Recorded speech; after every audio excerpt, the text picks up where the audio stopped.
Woot beer. Hello, everybody. It has been a while since we last saw you, but we are back once more with the Goldshine Investigation Agency. If this is your first time tuning into the channel, hello! It's me. I'm Graham, or Graham Crackers. Thank you for tuning in and watching. Here on the channel, we are all about a few things. We are about making memories with friends, whether those are art through RPGs, MMORPGs, or video games.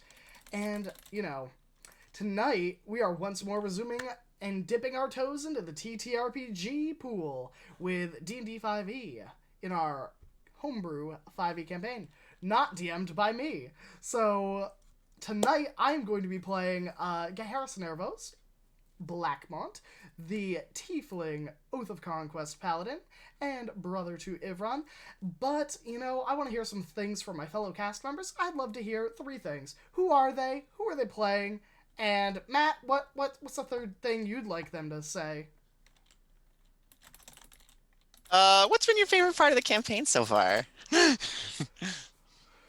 Oh gosh, I guess that applies to me too. Before I hand it, I'll buy you guys time. I'll buy you guys time. My favorite part of the campaign so far was the scene in season 1 where we had just completed our first investigation. We were headed back to report, and Israel danced around the fire at camp when we were having a long rest. That was my favorite moment. Because coincidentally, at the same time, there was a really nice Ivron Utaka moment going on in the background. I love that this is basically just the equivalent of what was your favorite part? Yeah, yes. But that is me. I will pass the torch over to any of the fellow cast members that would love to share. Well, I think we typically go in order, don't we? So I'm Pharaoh. I will be playing Utaka, the Water Genasi cleric rogue of problems. And I think my favorite moment in the campaign so far. Well, I've got a couple.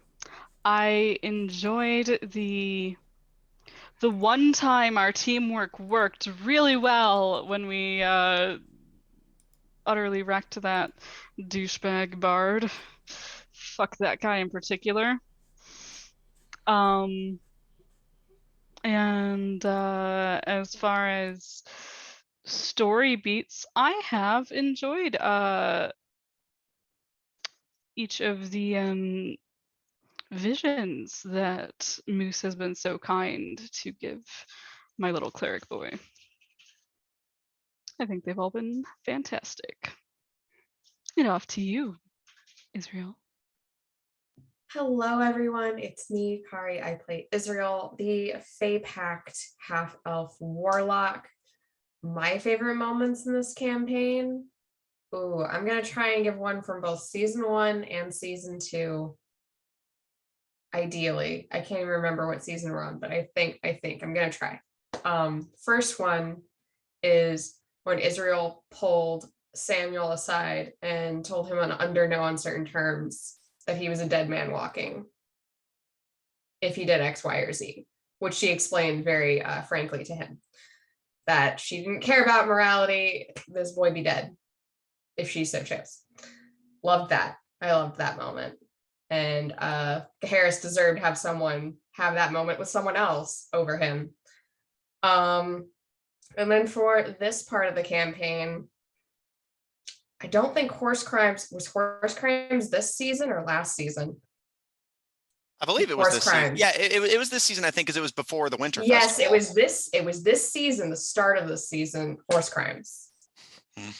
Horse Crimes and the various crimes we committed in Vale Bright prior to leaving on our expedition. So yeah, those are two of my favorite moments of all time. I guess speaking of horse crimes, that leaves it to me. Hi, everybody. I'm Derek Sword. I play Griaz Bramblepelt, a bugbear rogue druid. And as far as favorite moments, it's probably going to be there's a lot of them in the realm of nightmares, and horse crimes definitely is up there. But I really love turning a mountain-sized table into a singular mimic. That was pretty great. So props to Lazy Susan. And I'll hand it off to the incredible Jeremy. Thank you, Derek.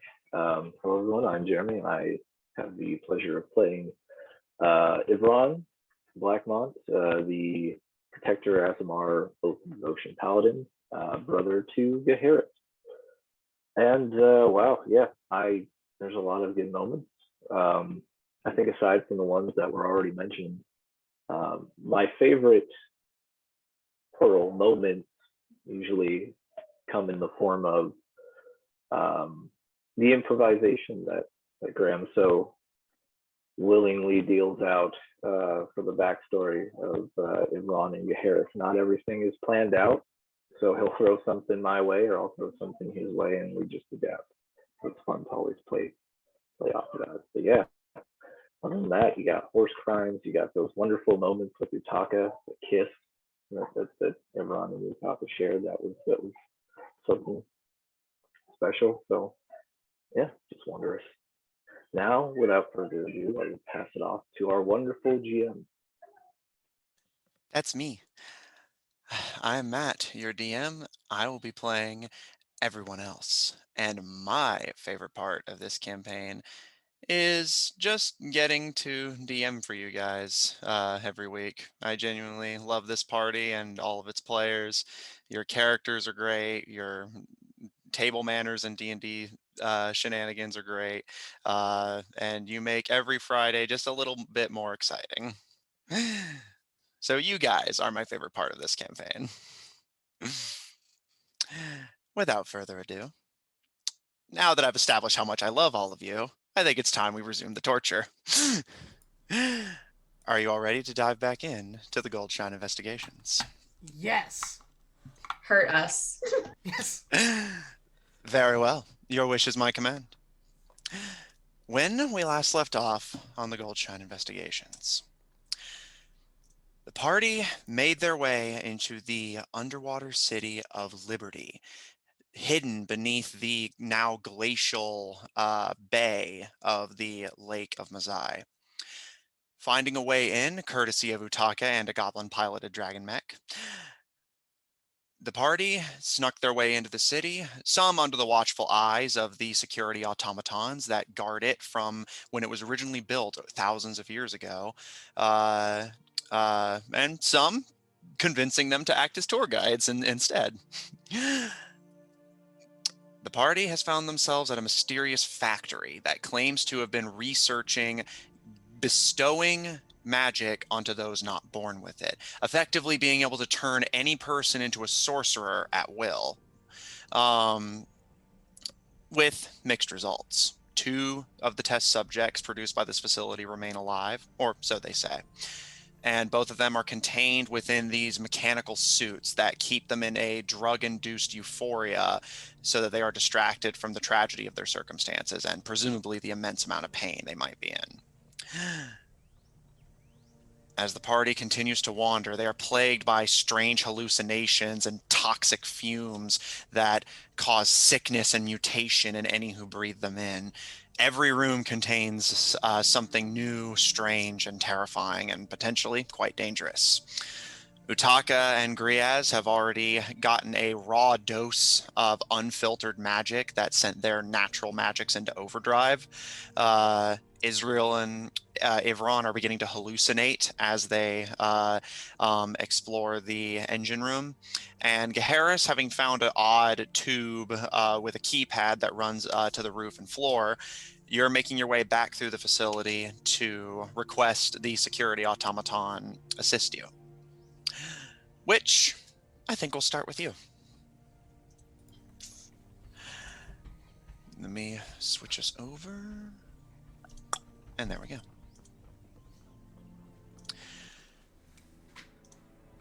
Yeah, Harris, as you start making your way back through the facility, you pass down from the room that the tube was contained in, back through the lobby area where the party split up. And as you make your way back through the cell block, you hear that the machines now are singing, seemingly to keep their subjects calm. And they're reciting the same poem that you heard them saying when you came in. However, they've added a new verse to it since you first heard it. In their mechanical, monotonous tones, they attempt to sing to the girls. And they go through the previous two stanzas that were sung by the girls themselves. However, two new verses have been added. The cards are shuffled in the deck, and there they all shall lay, till the tower falls and curtain calls to steal them all away. 7 now lie torn, and 5 have yet to sing. The wailing cries will shake the skies, the towers fall to bring. I will quickly memorize that. And by memorize, I mean if you could put that in the Discord, Put that in text I would chat. be so grateful. I'd be more than happy to. So Garrus stops, listens to that rhyme, and then is going to kind of turn away and start heading back to get the security bot, knowing that in this like fog we have a limited amount of time. Okay. Start Unless- making. Is there anything out of the ordinary that has changed since I last passed through here? Roll me a D100. All right.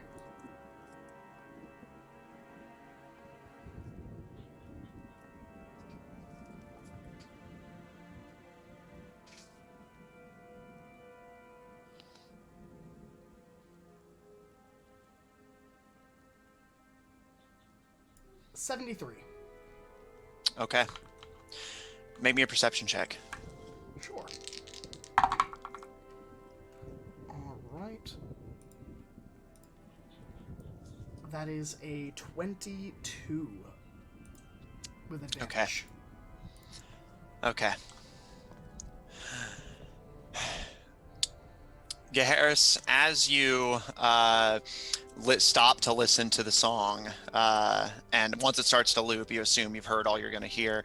And as you turn to start heading back down to the stairs that will take you back out to the entrance hall, you kind of pause as you realize you've gotten turned around. You're now looking back the way that you had come, and the stairway is behind you. And as you kind of realize this and you start kind of looking around in confusion, your chest feels tight and you have to take a second to kind of, as if you had been holding your breath without realizing it. All right. I'm going to continue the way I was originally going, even if that's back up the stairs. Because I think that Harris is thinking, okay, this is messing with my mind, and we know there are latent magical energies in these mists. I'm hallucinating. Because it's already happened once. So I'm going to continue the way I was going, knowing that I was facing the right way originally. Because it was like a straightaway. Yeah, okay. You make your way to the door and start kind of, rather than just opening it, as you would remember that there was no door here originally, you instead feel along the wall, and indeed, as you get that kind of chest tightness and take in a deep breath, you feel nothing where the wall to your left is. And as your kind of head clears, you have a pounding headache, but your vision starts to kind of clear and you can see the original way forward, or back in this case. Making your way back through the hall, through the entryway, past all of the cargo, you make your way out onto the bridge. And the moment you're out of the factory and about halfway across the bridge, that weight on your chest goes away and your headache starts to ebb. And you can feel yourself starting to kind of breathe much easier now. And all of the icky feelings you had, gone. Is the stewardship bot still there? Yes, the patrol bot is, well, patrolling as you had requested it to. And as you exit, it swivels to look at you. And did you find everything satisfactorily? Hello, there is a lot of stuff going on. I was wondering if you could come with me. It seems that one of the buttons is faulty, and I wanted to have you take a look at it for double documentation purposes. Make a persuasion check. Sure. What does a dirty 20 do, yeah? The machine kind of thinks for a moment. And very well. Please lead the way, sir. I will hold my hand out for it. Save hands, right? Yeah, they have their left hand is a mechanical claw. Their right hand seems to be a strange weapon of some kind. Okay. I'll hold the claw. The magic, the latent magic energy does affect me. So we are going to take these directions, and I'm gonna list, like, go down the hallway, take a right, go up the stairs, to it. It may cause well, I may see things that are not there. So, just continue along those directions, we will get where we need to go. Very well. Please stay close. And the machine begins to gently walk you back into the factory. And the instant you cross its threshold, the terrible feelings just start to crawl back. Before I enter, I would like to do one thing. Go for it. I would like to cast Detect Poison and Disease while I'm outside of the mist. And what's the range on that? It is a 30-foot range, but I can hold concentration up to 10 minutes. Okay. Before you enter into the mist, you cast Detect Poison and Disease. Nothing comes on your radar, but will you be maintaining concentration? Yes. Okay. I'll keep that in mind. And how concentration for 10 minutes, you said? Yeah. Okay, just checking. Okay. The machine starts to guide you over the threshold of the factory, back into the strange foreign place. As soon as you cross the threshold, the icky feelings start to return. However, whether it's the comfort of having something that may be resistant to what's going on in here, or just the fact that, you know, your deception is working and the creature is on your side, or the construct rather, you're a little less on edge this time. And while your breathing is still shallow and tough, you are holding it better.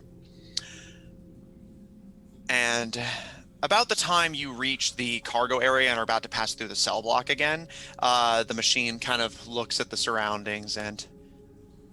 Oxygen levels dangerously low. That is very unfortunate. We should pick up the pace, as my companions are still up, sir. Very well, sir. Please continue to follow me. Of course. Is there a oxygen tunnels that may be turned off? Unfortunately, no. We have been suffering these defects for quite some time now. I shall include that in my notes. Apologies, sir. It is quite alright. That is why we are here, to fix the problems. The machine guides you up the stairs, past the cell block. They don't even so much as glance at the singing robots within the cells. And begin to walk you back up the stairs towards the machine. Utaka, Griez. The two of you recovering from all of that. You still feel sick, itchy, and nauseous, but the door in front of you is now open, and as your swimming vision starts to clear to a degree, you see that it is covered floor, wall, and ceiling in this crystalline blue substance. However, the door on the opposite side is already open, and some of this substance appears to be leaking out into the next room.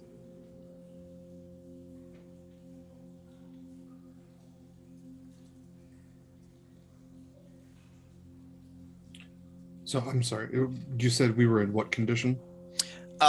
You feel nauseous, basically, and in your case, Griaz, because you technically cast Ice Knife on yourself, Yes. roll me 1d10 as if you would cast a first level Ice Knife on yourself. However, this does not consume a spell slot. Okay, so that's 7. So I'm imagining I'm taking 7 points of damage. Yes. And Utaka, you cast Find Familiar, which is not a damaging spell. So while you are shaken, you are not injured directly. I mean, speak for yourself. You're not injured in the sense of mechanical hit points. And Griaz, because again, Ice Knife, you will also be taking 2d6 cold damage. And Utaka, I believe we were established you were standing fairly close to Griaz. Yeah, because you guys were within I'd take range it for too. yeah, so the cold damage you will also be taking. So yeah, 9 points of damage. All right, so 9 cold damage to both of you. However, again, while you both still feel sick and you have this kind of itchy feeling all over you, beyond that, you do not. The active mutations appear to have halted, at least for the time being. Utaka, the parts of your face and arm where the mutations had begun have this kind of like very sensitive burning feeling to them, and Griaz, you can still feel like slices of frostbite all the way up your back where the spines had appeared. But with the injection of that serum, it appears to have chased away the mutations. So with that said, what would So you did they like pull back into his skin, or did they like shed off? They shed off. In the case of your faceplate, it actually came off in one clean piece that is now on the floor. I believe Utaka was like screaming viscerally. Yes. When it happened. Yes. Which Israel and Iran were close enough to hear. Yeah, they're literally at like one room down, but we'll address that whenever we get to them, if that's okay. So he's going to kind of like shakily like pick up like pieces of the carapace. Yeah, Griaz is just like trying to put a cloth over his mouth, and then it's like grabbing Utaka and trying to move out of this toxic area. Okay. So do the two of you want to head out of this room then? I do. Utaka? It has so far not been fun. I will like stumble and follow, but it's very much in a haze and not like purposeful movements. Okay. We'll come back to you two. Israel, Ivron. When we left you guys off, you had concluded that you don't understand how to work this machine, let alone what its function might be. In the room you're in currently, you can see that there is what appears to be a map of the facility next to the machine, and a staircase going up, and to your right is a hallway. However, there appears to be a lot of leakage of steam that, well, it doesn't seem like it'd be impossible to pass, but you may get hurt in the process. I believe you guys said you wanted to check out the upstairs, but I will say before any action is taken, you do hear the strained, horrifying screaming of Utaka coming from the engine room. And Griaz, were you screaming as well, or were you taking it a bit better? I don't think I said that he actively screamed. I think it was more of like just he basically turned into an ice porcupine and then exploded for a second. So yeah, the two of you hear the sound of Utaka just screaming bloody murder, like they're being tortured, echoing up from the room they went into, which again is only like down the hall and in a different room from you. With that in mind, Yeah, that's a look at both of them, and they're running in that direction. I feel. If Ron will grab the map before he heads back towards Utaka and Gria. Yeah. Because he loves maps. All right. Exactly. We got to take the map of the facility. That's clearly an objective as we run back down the hallway. All right. Ivron, you quickly snag the map and run after Israel. Ivron, as you run out the door, you step out into, again, that essential lobby area just in time to see Utaka and Griaz limping out of the smoke-filled room that they had explored. You can see Griaz is bleeding badly from their back and seems to have like marks of like incredible frostbite, and half of Utaka's face is like burning red as if it had just been set aflame or touched to hot metal. And just being near the two of them, even the two of you start to get that kind of like itchy, like kind of uncomfortable feeling. I'll say, Ivron, you in particular feel it way worse than Israel does. By the gods, are you all right? Griaz is trying to like cover his mouth, has like an arm around Utaka, but is just trying to like wave, just get back. It ain't worth it. Back up. Back. I think I forgot some. I think I Forgot what? Holding on tight. my face. It's in there.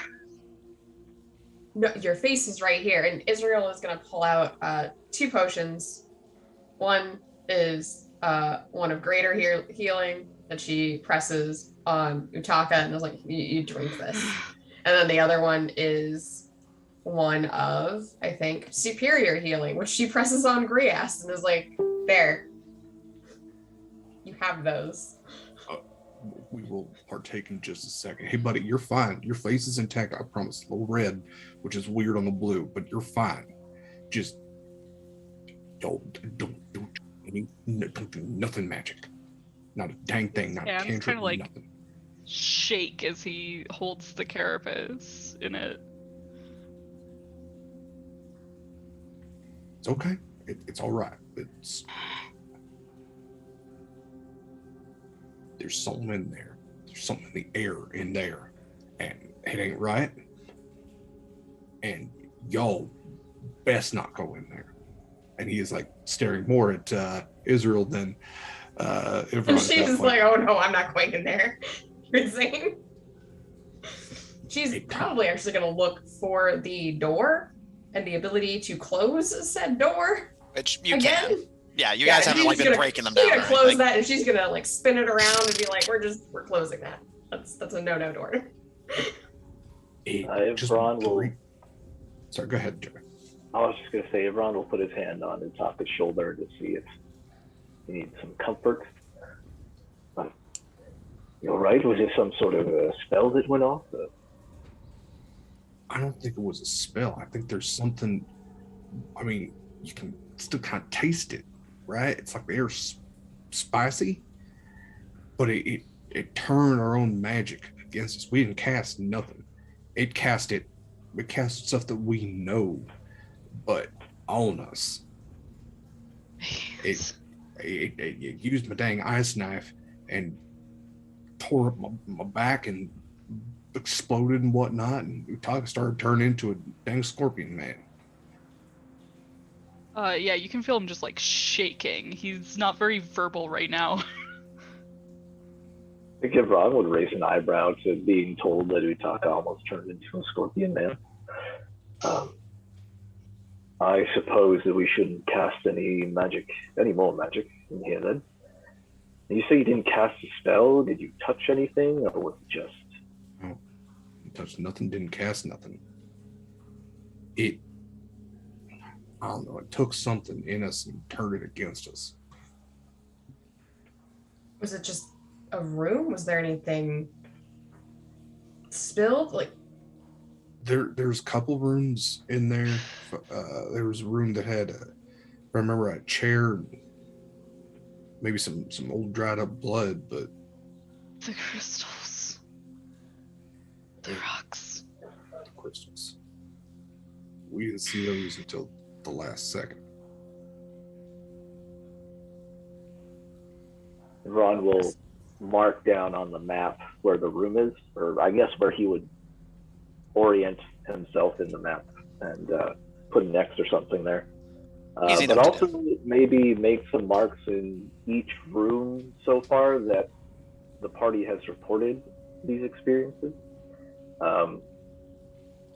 We were just in an oven room, and I think something similar almost happened to us. And he'll look at Israel with a grave glance.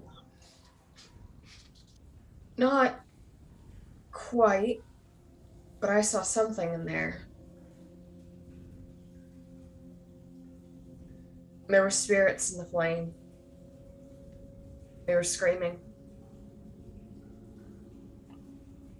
Yeah, I don't know what else you all looking to get out of being down here, but it don't feel like a place we're meant to be. I agree, but we all know, right, that it's the Buckler and the Children of Red Side have been here. Or was Yeah, it just- they said that Dr. Buckler was the last person to check in this facility. All right. Yeah, so he would continue on by saying, Children of Red Side have been here. We should probably investigate as to what they were doing here, but also, where's Gaharis? I was going to ask you, where's Gaharis? He didn't come with us. Israel started looking for the third door that might have been tried. Yeah, Harris. You see? No, go ahead, sorry.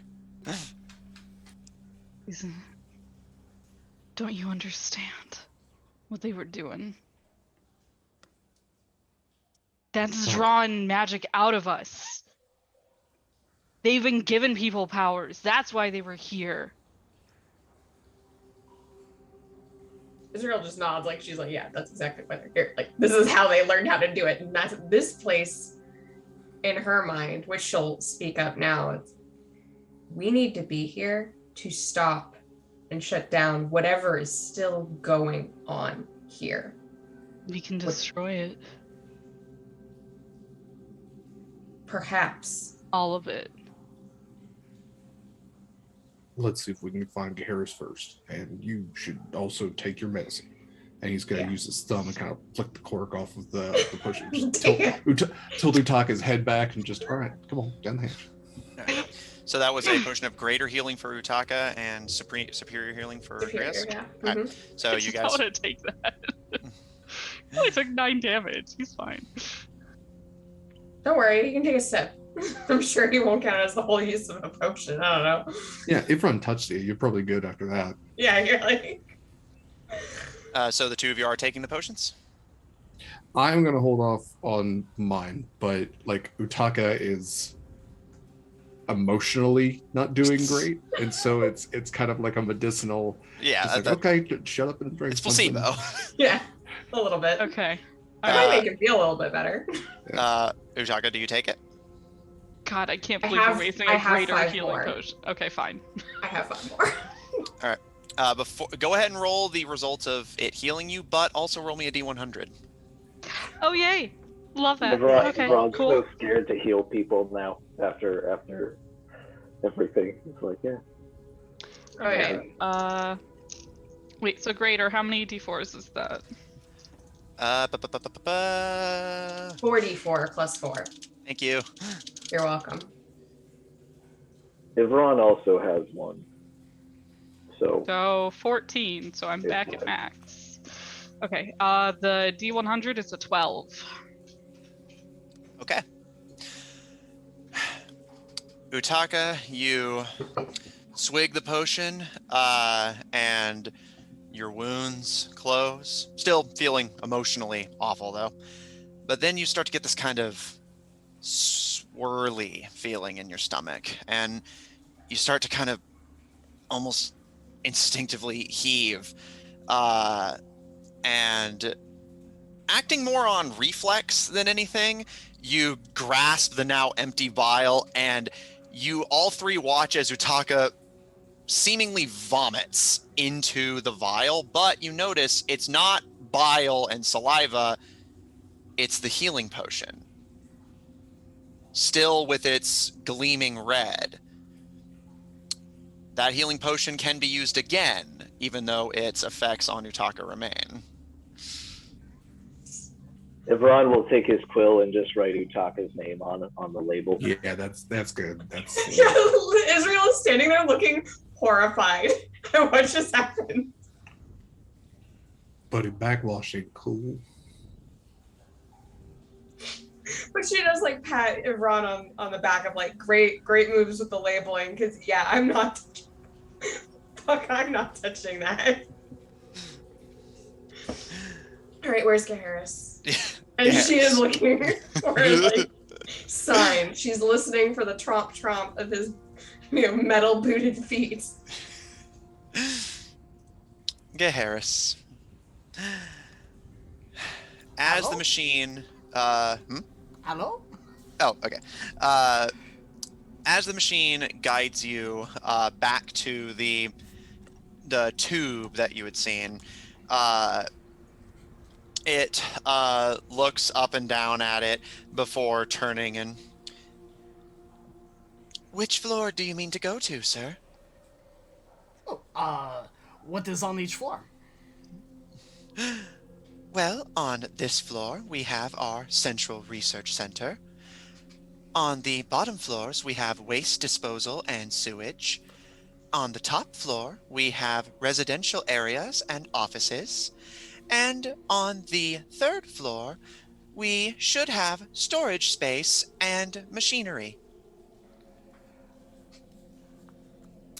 I see. So those are also very enticing. Let me consult with my companions on where they would like to go.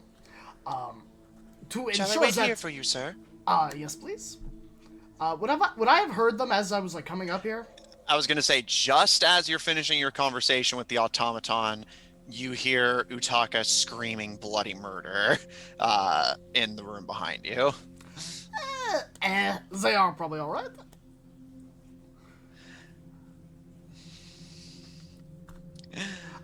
Shortly after you hear the thump people Yeah, running. I probably hear Ivron, like the sound of dub dub dub, because I know that Israel and Ivron were right in the room next door. I will give this room one last look over and ask how much oxygen is remaining, if you have that information available. Oxygen in the facility is maintaining at 13%. Side effects of exposure may be drastic hallucinations, disorientation, headaches, and then eventually unconsciousness and death. And what parts of the facility have the highest amount of oxygen? The machine is quiet for a long moment before... Oxygen in all rooms except for engine rooms are currently maintaining at 13%. Oxygen in engine rooms is at 0%. Make a mental note. And then I will be right back. Don't go anywhere. As you order, sir. Unless, of course, then if I die, then let's say 30 minutes. If I have not come back in 30 minutes time, then come out and try and drag me out of here. Yes, sir. Thank you so much. And then I will go and try and regroup with my companions. Israel, just as you're about to make your way into the room where you think Gaharis may be, the dark-helmed knight makes his way down to you first. Gaharis, as you step down the stairs, you see Utaka looks fine now, albeit burned on one side of their face and shaking under Ivron's arm. Griaz has some visible wounds on their back, and Israel and Ivron both look kind of spooked. Does my poison sense pick up anything? Since my long walk back. Indeed it does. All 4 of your companions are giving off intense signals of poison. And I believe detect poison tells you what kind of poison. Is that correct? Let me take a look. It's been a while since I've got detect poison and disease. You can sense the presence and locations of poisons, poisonous creatures, and diseases within 30 feet of you. Also identify the kind of poison, poisonous creature, or disease in each case. Okay, so Garrus, as you come down the stairs, you're immediately like overwhelmed with feedback from your spell, as not only Israel, Utaka, Griaz, and Ivron are giving off signals of poison, their armor, their equipment, their weapons are all giving off signals of poison, and it all gives you the same type of signal: mana poisoning. It is so nice to see all of you. There is a lift to get out of here. Also, oxygen is at 13% within the facility, except for the engineering room, which is at 0%. Also, I think that we are all poisoned. What's in oxygen? It is what you breathe. I mean, I suppose you can breathe water, so you can probably breathe more than oxygen.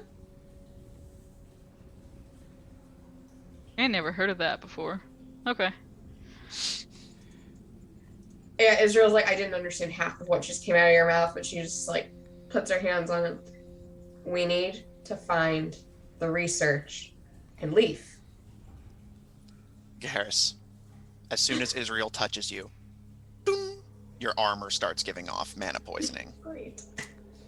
You're welcome. I pick up a cloth and just wipe it off. Sorry, just so everyone is aware, your belongings are also getting poisoned. I'm gonna just, like, wipe the cloth and see if it, like, absorbs onto the cloth from the armor, and then I'm gonna just throw the cloth to the floor, like, ah! It does indeed absorb onto the cloth, however, it does not go away from your armor, and after about a minute, boom, you now have contracted it. That is alright. Anyway, the lift can take us to these floors, and I will list the 4 floors: the residential, the storage, residential and offices, storage and general machinery, research, and waste disposal. Because we're on research right now, right? Yeah, you're on research and development. Okay. So what did everyone else find? I brought our robot, by the way, so if there's anything we cannot read. I have a map, and I'll lay it out for everyone to see. Mm-hmm. Where ain't we been? Alright. Ivron, and all of you now able to see the map, just poring over it. Research and development, you see that Israel, here, let me minimize this a little bit so my camera's not so dark. Where Israel and Ivron had been, you see, is marked as boiler room. Griaz and Utaka, where you were, is marked as centrifuge. And that little small offshoot room where the chair and blood was, where all the crystals came from, is simply marked as research lab. The only area on this floor that you can see that you haven't been is Gaharis in that room you were in. I mentioned that there was a thing that appeared to go upstairs from the room on the other side of the tube. Up there, you see several rooms lined up that is marked as holding pens.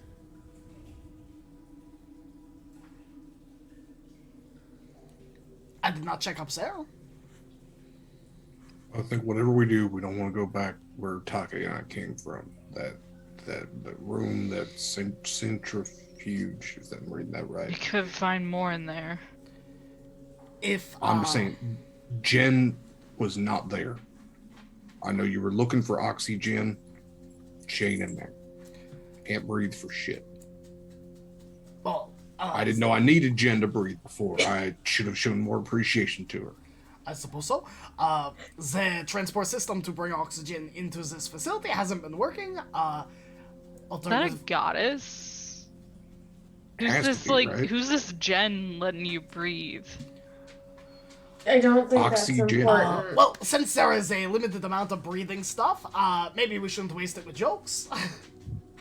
This is a very dire situation. Yeah, if we can get that she's- working, then it'll buy us some more time. The that only would god I be know the is Billy Mays, and machinery. he was OxyClean. If it's a machine, it will be with the other machines. The research doesn't even look like it's on the research floor. So I'd say offices, and she just points to wherever the offices are on the map. Which is the top floor. Yeah. Then follow me.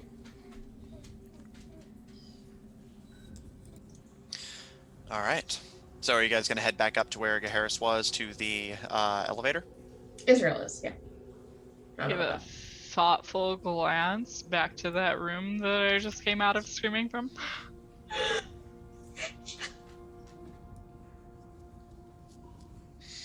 Is 13 on the way there? Because we don't want to forget. Yeah, Tom. Gaharis left them standing next to the elevator, so. Okay. Yeah.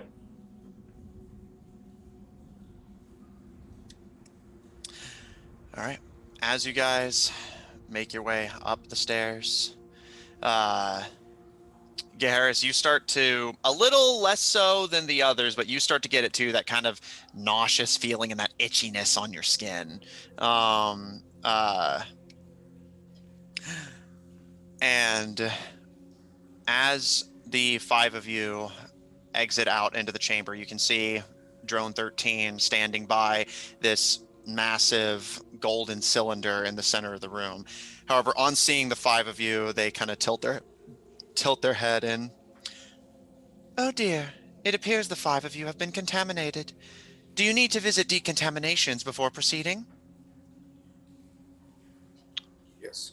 Yes. Kind of freezes at the sight of the thing Oh. and starts taking a few steps back. that. To be fair, Israel I- sort of steps in front of him. Yeah. To be fair, I would have mentioned that the robot was there. Yeah, Okay. Because I did say they are waiting and can advise us on things we can't read. Right. Doesn't mean he was paying It's attention. true. Exactly. Israel's very glad that she was entering first and can Yeah. sort of like push him back out where it's like, get your gun back up. That would be wonderful. The machine gives a small bow. If they have seen Utaka, they don't appear to have registered it yet. And decontamination. The closest lab is on the bottom floor of waste disposal. Would you like me to show you the way or simply direct you? Your call, everyone. Directions would be great. We appreciate all your help, but probably best we don't have this thing escorting us along. You know. As you wish. Simply touch this bottom button on the panel, and the elevator will send you there. From there, go down the stairs, and take a... There's a moment of consideration. Right. From there, you will take the furthest right down the hall, and they start rattling off a series of rights and left that start to get gradually more complicated, but then eventually... There, you will arrive at the decontamination, which can be activated remotely.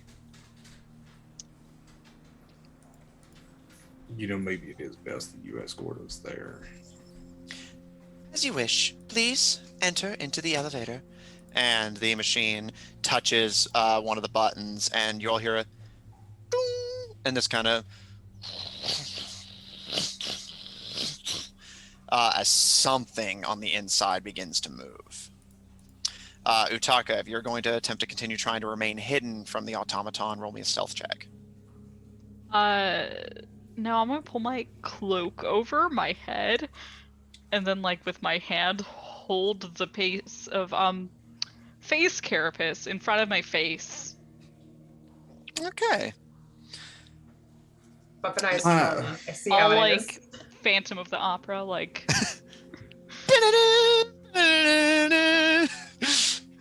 I have potentially something better. Like, don't put that on your face. It's gross. It's on the floor. And he's gonna pull out his mask of phobias, and just I believe it was described kind of like as a ski mask-ish sort of thing. Yeah, it's essentially like a burlap, almost like scarecrow mask. Yeah, and just knock that over Utaka. Not wearing that. No, put it on. Do not use it on me. I swear to God. I don't even know how to use it. That's likely for the best.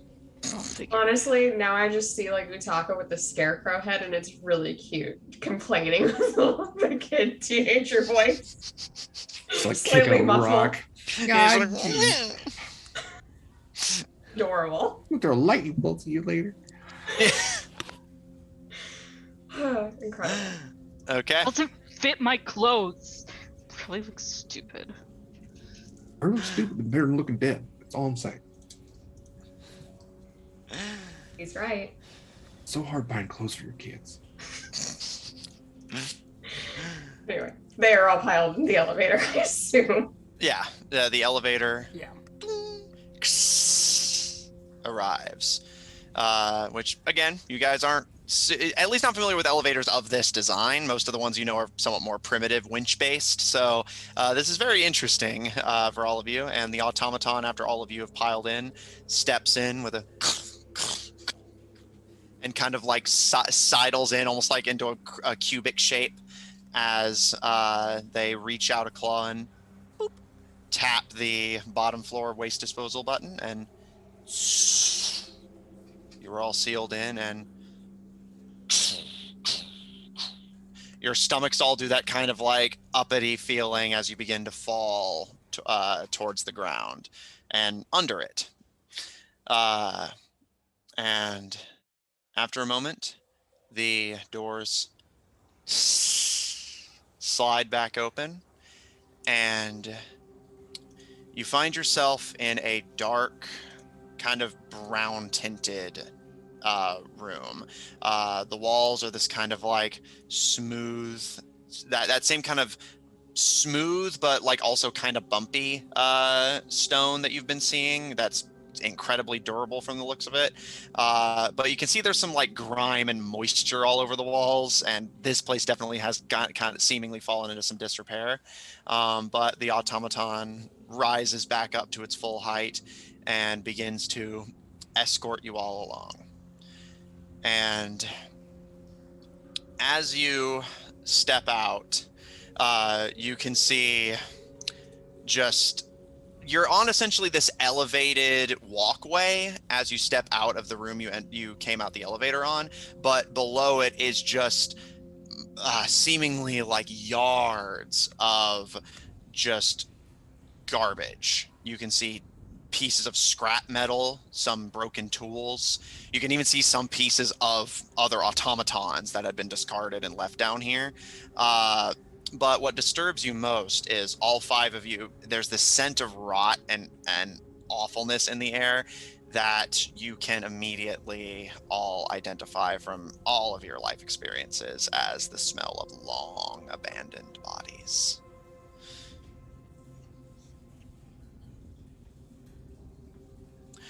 You want to do Divine Sense? All right. Sense it up. I need to just keep Divine Sense bookmarked and up whenever I'm streaming because I always forget what that spell or ability does. As an action, I can detect good and evil, and I can detect anything affected by a hallowed spell, know the location of any celestial, fiend, or undead within 60 feet that is not behind total cover. You know the type, but Nope. not its identity within the same range. Any place that is consecrated or desecrated. Okay. As you cast this, Nothing turns up on your radar. Unexpectedly, anyway. On the bright side, that nothing is undead here, so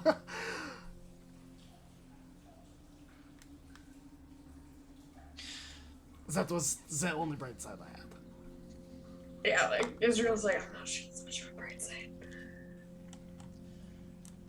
You all begin to walk, escorted by the automaton.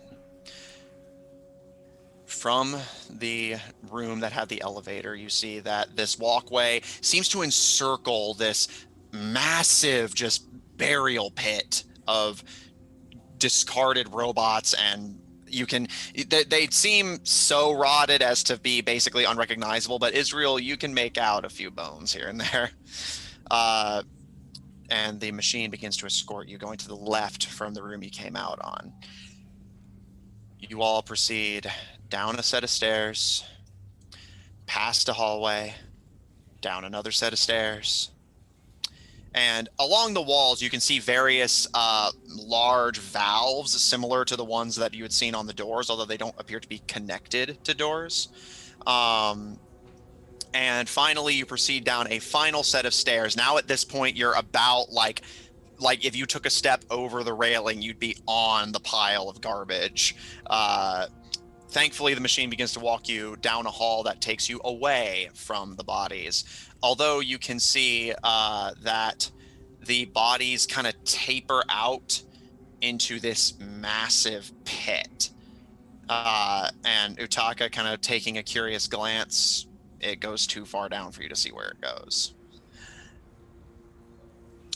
Making your way down the hall, you are taken to a relatively small cubicle chamber with the walls made of this kind of pristine white-looking material that you can't identify, and one of those vault doors being the seemingly only way in. The automaton gives a bow, and if you would kindly proceed into the decontamination chamber, I would be more than happy to oversee the process of your decontamination. Real quick, what does decontamination entail? Is it considered painful? Oh no, most find the experience somewhat discomforting, but not unpleasant.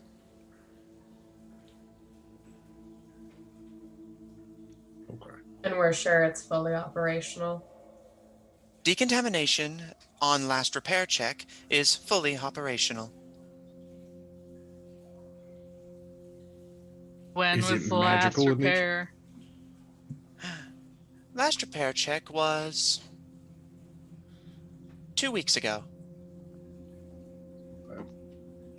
Is it magical in nature? Oh no, this contamination cannot be battled with magic, as that would only exacerbate your infection. I see it. All right. Can't trick this. Can't trick this one. All right. Yeah. All right. You're fine. Okay. Okay. I'm gonna go get decontaminated. Yep. Is this this is a thing that's gonna close? Yeah, basically it's like, you know, those that kind of quarantine tent in ET that they have ET and the kid in. It's kind of like that if the door was like vault closed to ensure it was airtight. Wow, what a good example of a safe time where there was decontamination, Matt.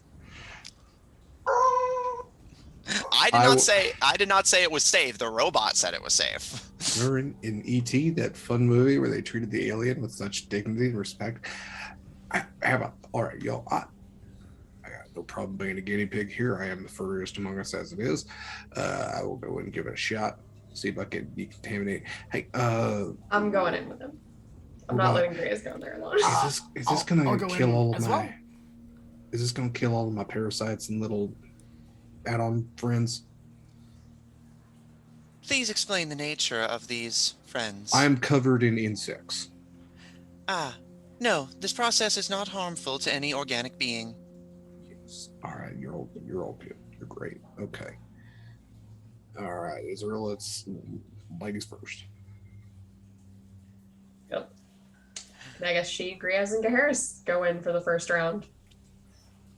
Okay. The three of you, the automaton cranking open the door.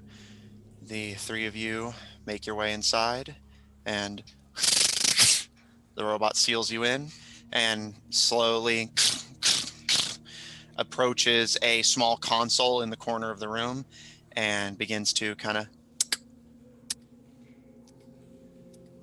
tap at the keys with that kind of like chicken peck style. It's very slow and frustrating, but after about 3 minutes of waiting, beginning decontamination. And Israel, Griaz, and Geharis, the three of you within the chamber, watch as it begins to fill with this kind of silvery looking mist, almost invisible to the naked eye. You can just barely make it as it spews out of some vents nearby. And as it approaches the three of you, you all three start to feel some odd sensations. Again, not to the degree of painful, but certainly unusual. Griaz, as the gas hits you, you start to, your eyes kind of start to get like a little dry, like, and you know, that kind of like you feel like you need to blink a lot. And you realize looking around that this room is a bit on the dark side. You're not able to see as well as you normally can. It's one of the first times you've been in darkness that wasn't magical in nature and felt truly like it was dark. Geharis, up next, as the mist hits you, again, the kind of odd sensation starts to come in. In your case, your skin starts to feel kind of hot. Not like burning, but just like this kind of odd warmth that you're not used to spreads throughout your skin. I know what this is. I'm turning into a different race. I've been prepared. I was really a real boy this entire time. Too bad I played on. I can't really. And Israel, you start to feel very sleepy. You start to kind of sway a little bit, and a part of you like only fighting to stay awake because you suspect you might be being drugged or something. But after about a minute of you just kind of feeling sleepy, Geharis feeling kind of uncomfortably warm, and Griaz kind of struggling to see their surroundings, those sensations begin to clear. The silver mist begins to thin, and after about an additional 2 minutes, so in total you've been in here for about 5, decontamination complete. And the automaton approaches the door and slides it open. And please refrain from approaching or touching the remaining 2 subjects while they undergo decontamination. That is wonderful. Do we still feel the effects, like... As I mentioned, those effects have dimmed, and now you don't feel them anymore. All right. So, did anyone else feel anything weird while we were in there? Like, I felt a little hot. I was so tired. I think I need glasses. I'm getting old. It's just my side's just going. It's fine now. And she looks to Ivron and Utaka like, I feel fine. I feel much better than I did, actually. Yeah, we're good. We're not robots or nothing. Well, What that's what a robot was would say. that weird silver stuff? Are they fine?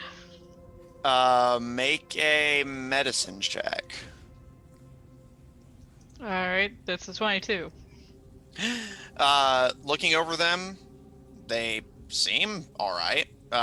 In fact, you honestly agree with Israel's assessment that they seem like they're actually better than they were when they went in. You see that they're not like, they seem like they're focused a bit more. They seem like their illness, whatever it was you and Griaz spread to them, has lost its hold on them. And Griaz doesn't look like they're about to throw up, so. And Israel, you had asked the robot what that silver mist was? Mhm. It was a special decontamination mixture developed by our original research teams. While its aerosol effects are not strong enough to warrant its use in warfare as was originally hoped, it has proven very useful in decontaminating those who have been overexposed to raw, unpurified mana. Are there any stores of this somewhere in here in this facility? Indeed, just further down on the 4th floor. And we're on the 4th floor. Indeed, this is waste disposal. Could you give me directions? Israel and I will go check that out while the rest. Yeah, we'll be back. We She's have like, 5 I want minutes. more of that stuff. Yeah. I'm gonna look at Ivron and go, brother, I hope you don't mind the fact that you'll probably not be as magically good looking in there as you usually do. Well, I can't look any worse than you, eh? That is why I wear the helmet. And then he'll reach for a high five. I almost go to high five, and then I'm like, I'm not supposed to touch you. I think I got a superior healing potion for that burn if you need. That's okay. I'm really fucking proud of you, Ivron, though. Like, I know I was very taught good. you that, and Yeah. he's left you hanging, so Utaka's gonna reach up and give him a high five. Oh yeah. It feels good to I hear was, Utaka I was say that hoping it about would be a Ivron. character arc of just Ivron for the rest of the campaign having to have a hand up waiting for a high five. It's like, Always left hanging. my paladin He- code is never leave someone hanging.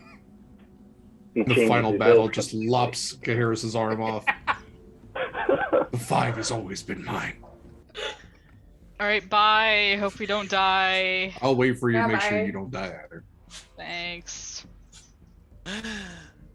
They wait, Alright. and the other two go in and then get their directions, and they're gonna go down the hall and go find those canisters. Yep. Whatever this stuff is. Okay. The automaton, again, to avoid the rigmarole of, left, left, left, right, right, right, left. The automaton gives you directions to find the stores of their purification chemical. And the two of you set out. Utaka and Ivron, you are sealed into the decontamination chamber while Griaz observes. Again, a few minutes of the machine doing some chicken scratch before beginning decontamination. While they're in there, and Gaheris and Israel are away, I want to pull out the syringes of blue drugs I still have and go, hey, by the way, I know you don't mean to interrupt you for multitasking or whatnot. What is this? The machine kind of tilts their head, and again, they have eyes on each direction of their head, so the eye looking at you out their left side kind of tilts their head at you and holds out their claw to receive the syringe, and kind of looking it over for a moment. This appears to be a somewhat unrefined form of the purification chemical. It will only be temporary, but its effects are helpful in ensuring the health of subjects until they can be transported to a proper decontamination cell. Nice. Okay. I think I will call this it's a pan. It's epicureal in nature. I think I'm going to call it an EpiPen. And then he'll also pull out what I have noted as a blaster, which I believe he still Yes. might see as a sword. But I can't for the life of me tell what the heck this is. If you could, it looks different under different circumstances. You want to tell me what I got? Of course, I would be happy to. And the machine honestly just kind of gives it an offhanded glance, like not even seeming to need to analyze it all that closely. However, give me, the DM, just a second to pull up the items sheet for a second. This appears to be one of our standard issue elemental pistols. Uh-huh. Shall I inform you of its functionality? Please do. Standard issue for peacekeepers and, when necessary, soldiers of war. The elemental blaster is capable of outputting refined mana blasts of various elemental needs, depending on the weaknesses of your chosen target. Nice. Do you have a brief overview of operation? I'd be more than happy to inform you while decontamination is ongoing. And Super duper. they kind of take a step towards you and start to kind of very gently kind of walk you through the operation of this thing, which I just remembered what folder it's in. Silly me putting things in the wrong folders. So Griaz, I'll say with the overview you get from the automaton, you get a more than functional overview. The Element Blaster is a martial ranged weapon classified as a firearm. And on being fired, you can use a bonus action to make it, to switch it between dealing fire, cold, or lightning damage. And it'll do 3d6 of your chosen type.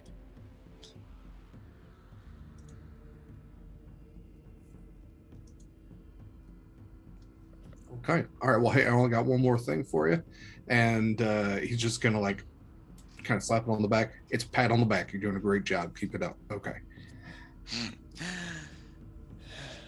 As you overlook your strange new firearm that you at least have a functional knowledge of how to use now, Utaka and Ivron are undergoing decontamination. Utaka, the first thing you notice as you start to get hit by this silvery mist is it actually, for lack of a better term, you start to feel a lot wetter than you normally do, as you're always soaking wet, given that you're a water genasi. But it's something you got so used to that you just kind of stopped registering it as an off-putting feeling. But you suddenly feel it a lot stronger than you normally do. And you actually catch yourself kind of sputtering a little bit whenever the water trickles past your lips, when normally it doesn't interfere with you at all. And as you turn to look at Ivron, as Agrias predicted, Ivron is now above average looking instead of supernaturally handsome. And Ivron, you yourself notice that you feel a lot, to put it as unesoterically as I can, your surroundings suddenly feel a lot more close than they normally do, as if some of that elevation you got from your bloodline has been lost to you while in the effects of this mist. However, as decontamination completes, the machine opens the door, the effects subside as does the mist, and the machine allows the two of you to exit. Decontamination complete.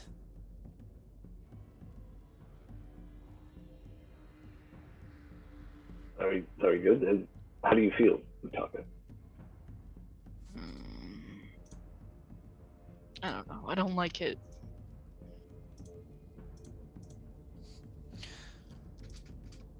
What does the mana poisoning do? Effects vary based on the subject and the nature of the exposure. Given your species, condition, and other biological factors, more than likely, if left untreated, the poisoning would begin to interfere with your spellcasting and biological magics. For instance, you may find yourself struggling to breathe underwater when such appears to come naturally to you. You may also find yourself unable to see in the dark, or your skin may burn. Eventually, times may vary based on exposure. Given the exposure you got, your exposure would likely have led to you getting a fatal illness within 3 weeks. Yeah, well, that ain't nothing fucking special. Been there, done that, whatever. Let's go.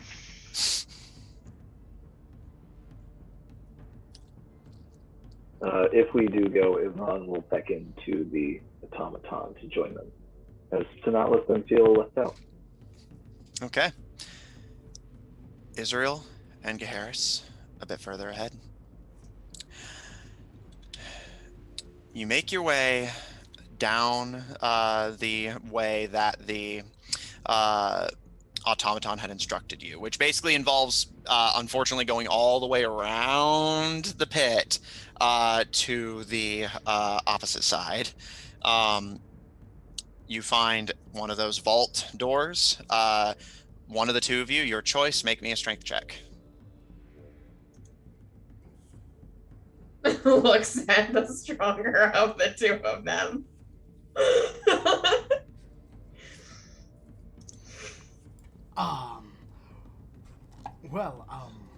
Allow me.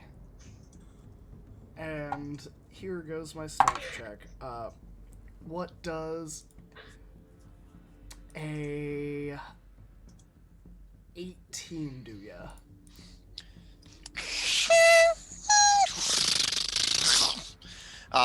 You begin to throw open the door, and you find yourself in a simple rectangular storage room from the looks of things. You can see a set of stairs that appear to be going down. However, to your right, down a hallway, you can immediately see what appears to be several large silver canisters that go from the floor to the ceiling in this kind of silo shape. Appears to be about 6 of them in total, lining the walls of the room to the right. And you can see various pipes and tubes connecting the silos to the walls, ceiling, and floor. The canisters, do any of them look like they could fit in a bag of holding? Let me actually double. That's my next question. Yeah. Answer very carefully, Matt. Oh, definitely not. Okay. Would They fit in the backpack? far exceed what you could fit in the bag. Okay. Are there any other like crates and stuff in this room? Make an investigation check. I will assist. Make that with advantage. Hurrah. Ooh, we love that. Because that's a 19 plus 4. Which is, I sure can count, 23. Israel Harris heading inside the room itself. You don't see any storage crates, unfortunately. Or rather, you do see some crates, but they appear to be empty at the moment. However, you do notice that each silo has a valve and a transparent window that allows you to see the inside, presumably so that they can tell how full it is.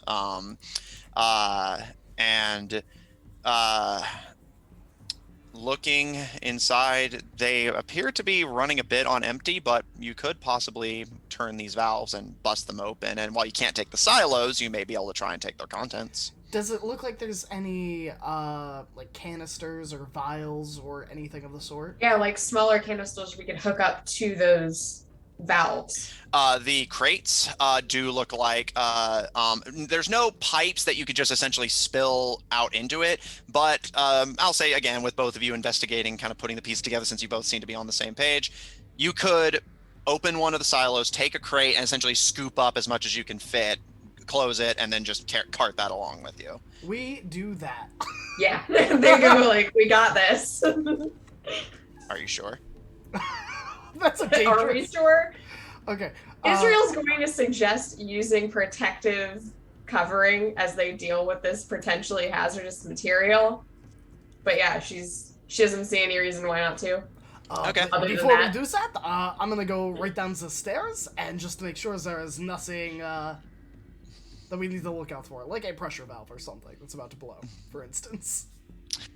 Make a perception check. Okay, well, glad I had advantage on that one. Turning a 3 to a 4, so that's a 7 total. No, it looks like it should be safe to open. It looks. Is there anything downstairs? What looks downstairs? Down the stairs, Yeah. down the hall. Looking down the stairs, give me just a moment.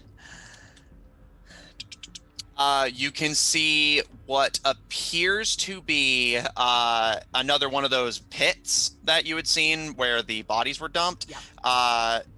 You can't see all the way down to the bottom, but you notice the walls are coated in this kind of silvery gray dust.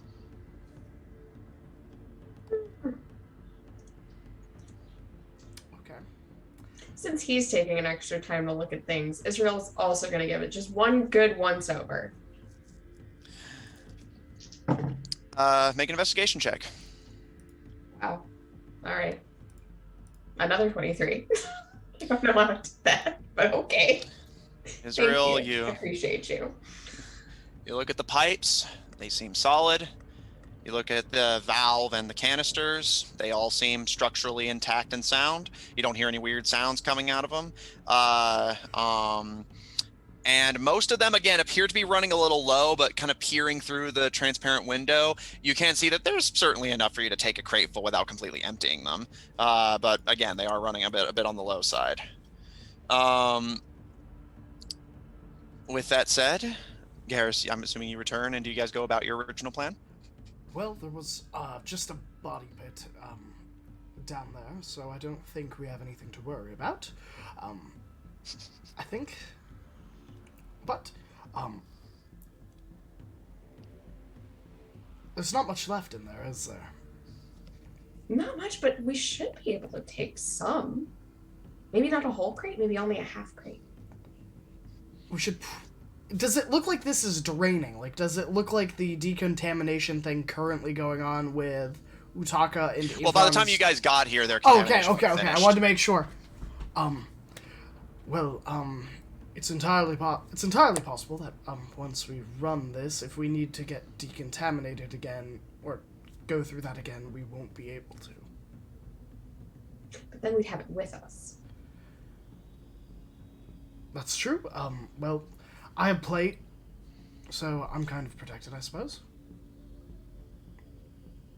I can open the valve, and you can hold the thing.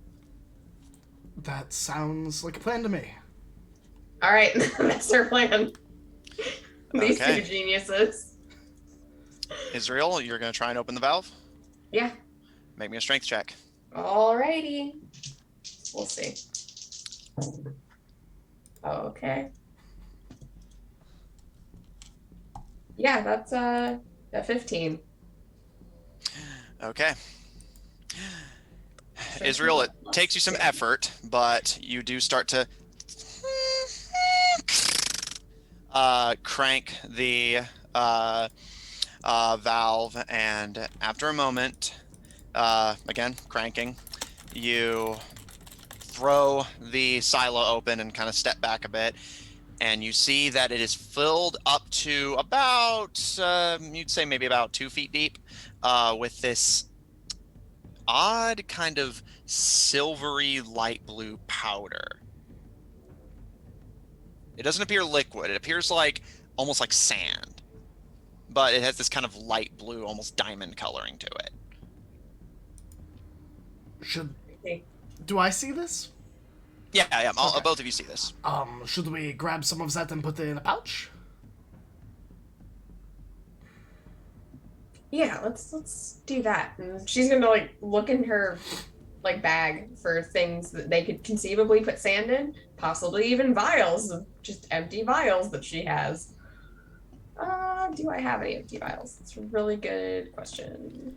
Let's see what I have in my stuff. Do. I have to look at all my bags, don't I? Rude. I think I still have the lunchbox from the nightmare. From Toasty Cheddars. Yeah. She does have 10 vials. Okay. Better than a lunchbox, I think. Yeah. She has 10 vials of some size. 4 ounces of liquid vials. Okay. And she has 10 of those. All right. Are you going to do this, or are you going to have Gaharis do it? I'm going to have Gaharis and the plate do it. Okay. I will do it. I actually am going to do it with my silvered sword. Because it is a fine dusting, I'm using it to scrape in so we can actually sift it in safely. Okay.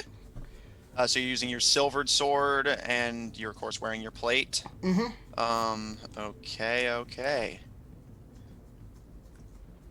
Okay.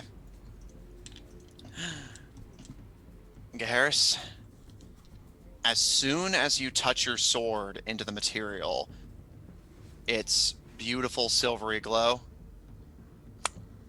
vanishes. It flickers for a brief second before completely dissipating. Still looks like a sword? Yes. Oh, that's fine. All right. The silvered sword was just my backup sword. It's fine. All right. That's the reason. You start to cautiously dust, and you said you had 10 vials, Israel? You start 10 to vials of 4 ounces. So we All right. have 40 ounces of this stuff. All right, you start to lightly dust this odd silvery blue dust into the vials and stopper each of them. Harris, you successfully acquire 10 vials of this substance. However, your silver longsword is now a non-magical longsword. It was never magical. It just had silver in the makeup, so if I hit a werewolf with it, the silver would just start it. Would that still But work? that trait has now been lost. Okay. Good to know. It's now no longer silvered. It is a longsword. It has a longsword yes. that happens to have silver in it. Works for me.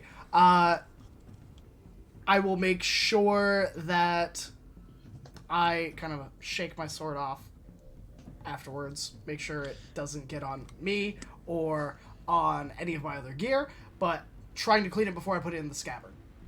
Roll a d20. Sure. 19. All right, you kind of...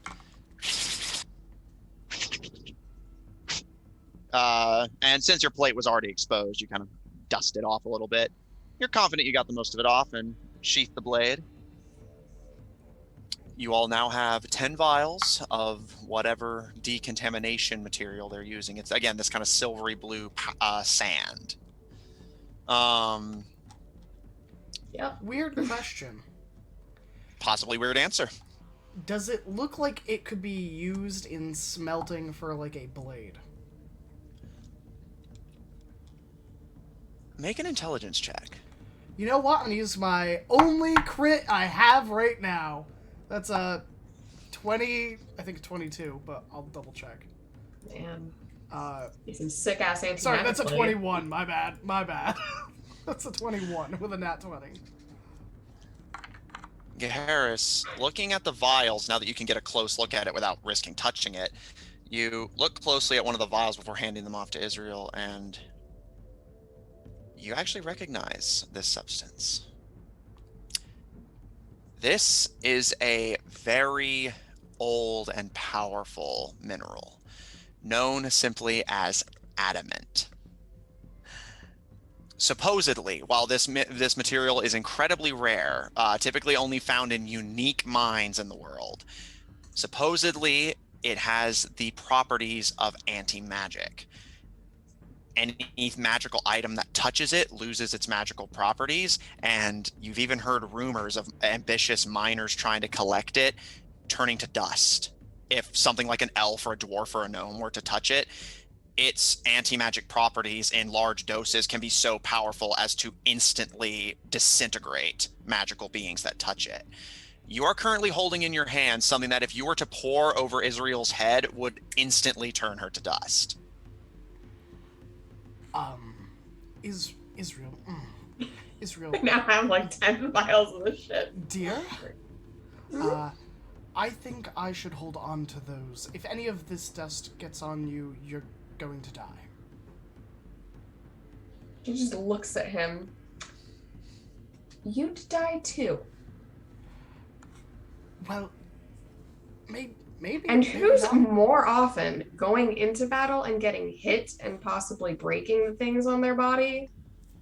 Well, elves are more. And she just like puts it away in her bag. And then I'll just convey that it's adamantine. Yeah. Oh yeah. So poison, dust, bad, no touchy. Got Yeah. it. No touchy. Yeah, and I will say as a side note that, Garrus, in your studies with the Hell Knights, you've heard rumors of powerful anti-magic blades being forged with this material. They say the blades glow bright blue like diamonds and can take down any magical foe in a single swing. Even a glancing blow will prove instantly fatal to a magical opponent.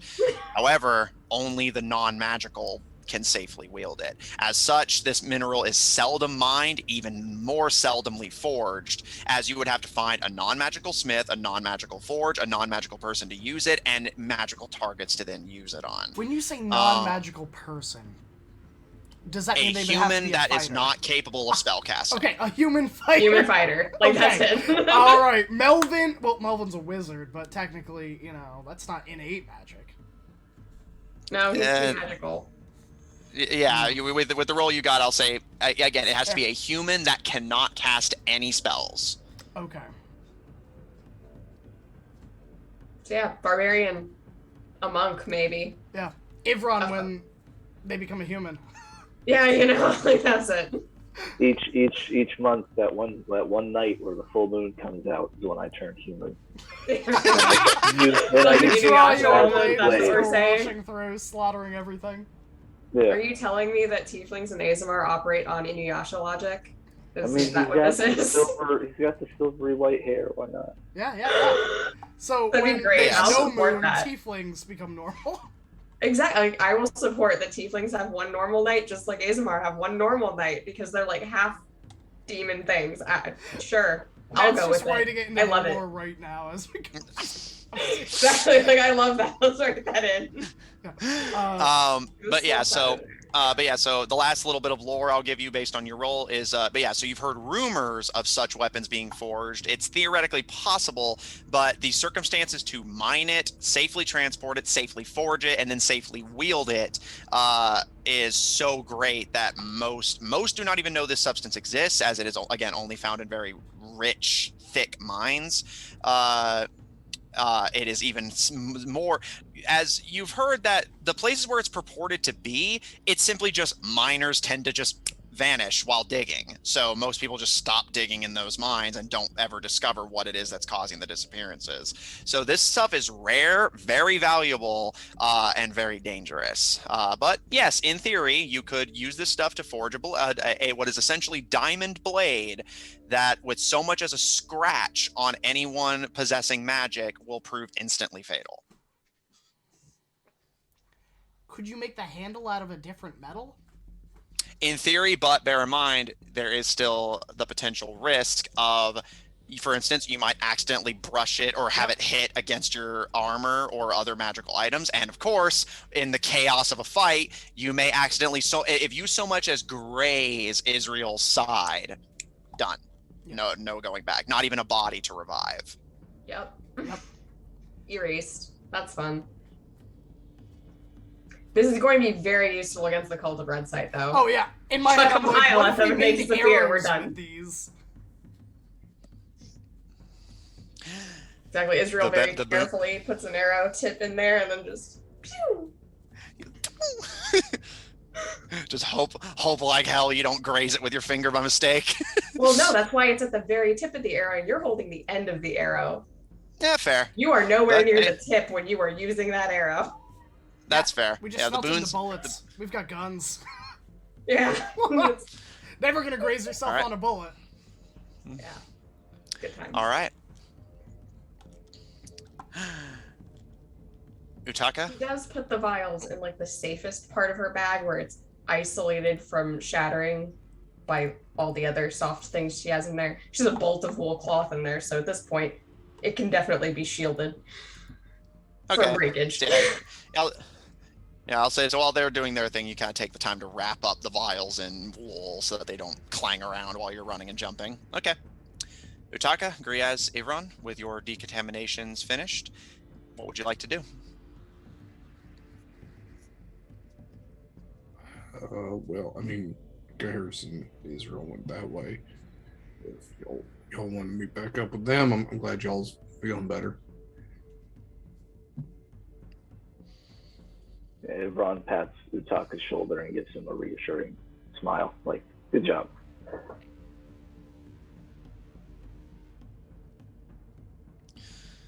Okay. And indeed, Griaz, while the marks on your back are still there, the frost and like residual magical effects have gone away, and Utaka, the part of your face that had been burned, it's still a little tender, and it kind of has that like freshly sunburned, like, just fresh layer of skin look to it, but other than it being a little sensitive, it doesn't hurt anymore. And Griaz, you had heard the route that the other two took. I'll say, Israel, you're just wrapping up securing the vials by the time Griaz, Ivron, and Utaka arrive. The three of you arrive to see Gaharis and Israel in the room full of the silos of adamant powder, and Israel currently securing several vials in a wool tie in their pack. What'd you find? Deadly dust. Dang it. It looks real cool. I was going to stick my hands in it. Never mind. Yeah, we're done here. So we should get going. Okay. Where to next? We've checked out research and We need to go to the top floors and get whatever is in those offices.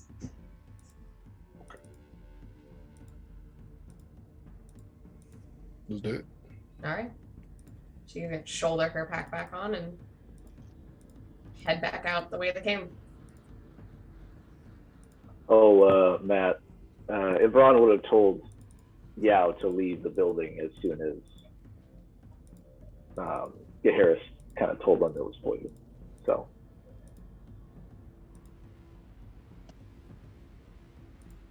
Sorry about that. Yeah, totally fine. Noted. Okay. In that case, Automaton 13 is more than happy to escort you guys to the top floor. Just And pulling I up a map here. slink away. You may. Roll me a stealth check. Okay. Okay. You know, doing things I'm supposed to do. But about stealth. 24. Okay.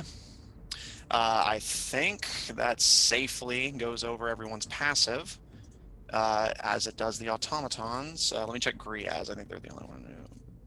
Nope, even Griaz. Okay. Yeah, it beats that. Utaka, as the party starts to make their way out of this room towards the elevator led by the automaton, you kind of fall back. Where would you like to go? I'm gonna double back to that blue crystal room. The one with the silo powders? Yep. Okay. You make your way back into the adamant tank room. Oh wait, no, not their tanks. You know, the place where like we exploded and stuff. Yeah, he okay. wants to go back to the research lab and start doing, I don't know. To go through the door we just deliberately closed and should be bypassing because we're in an elevator going directly to the top floor. Utaka just wants to be a giant scorpion boy. I guess so. Okay, so I'll tell you what. I'll say that you guys get to the top floor, but then Utaka stays behind to send the elevator back down to the second That's floor. fair. And he just Does that go with you, jumps in Utaka? there. He stays behind to send the elevator back down. No, like basically to explain how you're able to get out without being seen because as they pointed out, the elevator should be going directly to the top floor. It'll get to the top floor, but once everyone disembarks, you'll then send it back down to the research floor and then get to the crystal room from there. So that'll explain how they don't see you. We just all walk out of the clarifying if elevator and you that's- just stay on it. Exactly. Yeah, Like we think that you're behind us because you convince us that you're there and you just go click and the whole thing closes and you're gone. Bye. Bye. Okay. Utaka, as soon as the elevator opens, you start kind of, I presume, excitedly making your way down, and you approach the now, courtesy of Griaz and Israel, vaulted off chamber. Make me a strength check to try and force the door back open.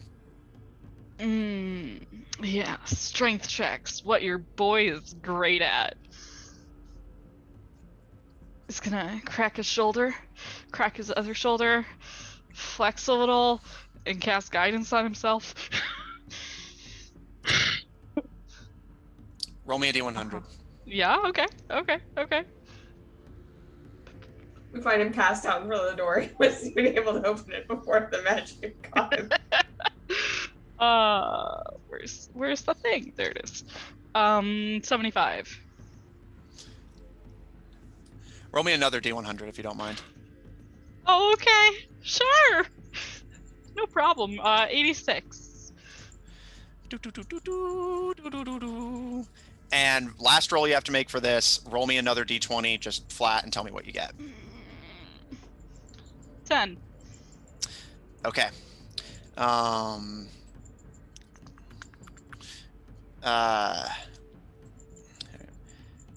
And you had an 87 on your D100 roll, is that right? It was a 75 and 86, and then a 10. 86. 86, thank you. Okay. Utaka, you start to strain against the vault door, and have you already made your strength check with guidance as well, or? No, I was rolling all those other things. Okay. Yeah, just clarifying. Go ahead and roll strength. Okay. So that's going to be. I'm using a luck point. So that is going to be a 14 plus 4 plus 0 for strength. So 18. Okay. Utaka, you start straining against the vault door, and as you cast your guidance spell, as you realize you can't lift it without magical aid, as soon as your spell is cast, several sensations come over you in rapid succession. One, you notice the side of your face that felt kind of tender. Suddenly, that feeling goes away, as if that layer of skin has come back.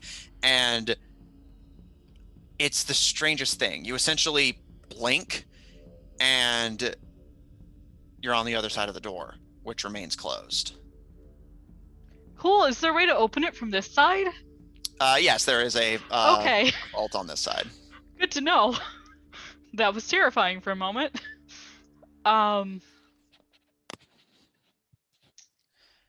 Okay. So it is just a room of crystals everywhere, right? Yeah, it's down a set of stairs. Again, the room has like smoke in it, and then yes, there's that crystal chamber which had been sealed, but you guys have unsealed. So you're gonna go down and approach that area. Oh, yes. Yeah. Okay.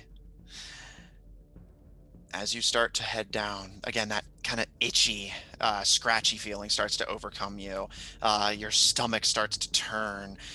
Your eyes start to get like moist, and you can feel something trailing from your eyes, but on your face you can't tell if it's tears or blood. And you can feel your nose start to run. Something starts to pour out of your mouth. But as you start to approach the chamber, and are you willing to enter the chamber or just approach it? As long as there is not like an entity inside that he can see, then he will enter.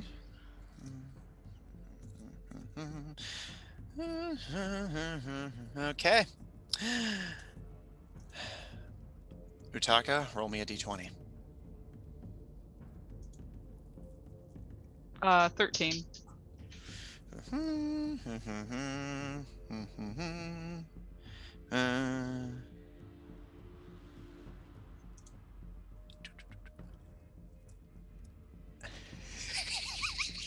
Okay. Noted.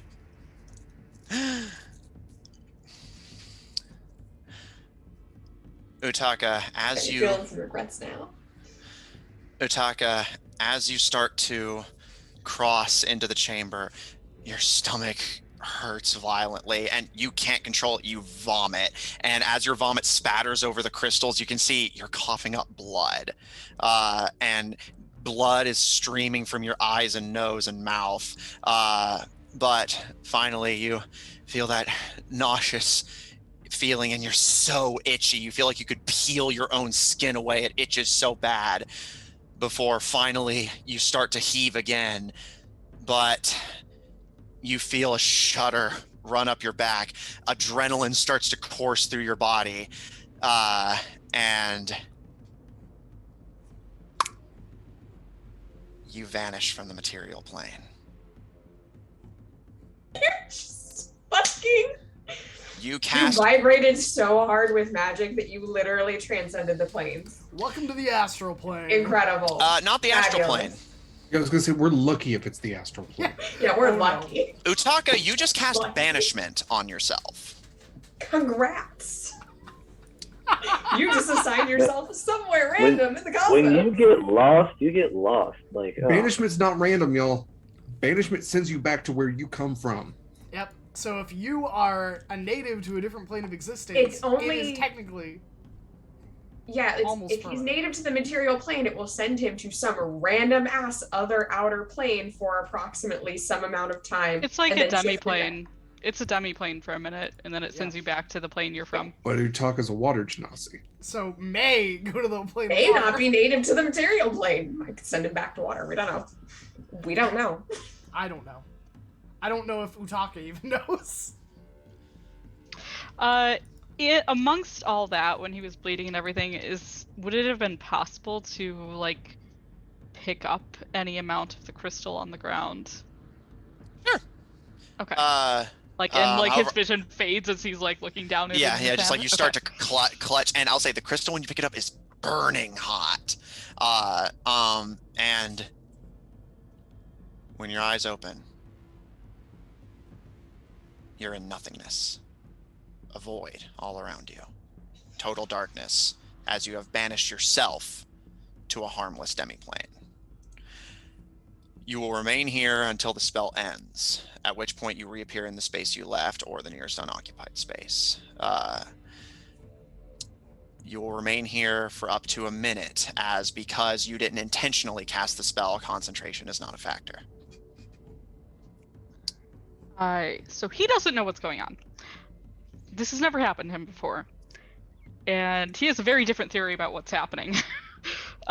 He's gonna kind of like whip around and like look into the void. Can you hear me? Or are you here? Utaka, you do hear a very distant sound.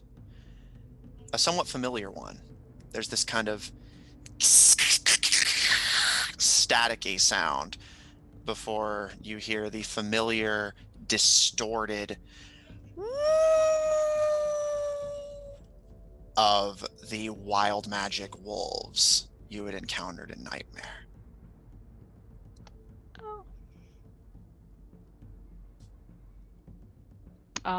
He's gonna look down at his own hands. You still clutch the crystal. However, the parts of your hand that had touched it have gone down several layers of skin. Your hand is singed red and burning violently. And how hard is this substance? Is it like As you kind of knock it against your hand experimentally, it's decently hard, but it feels thin. You feel like with enough force you could shatter it.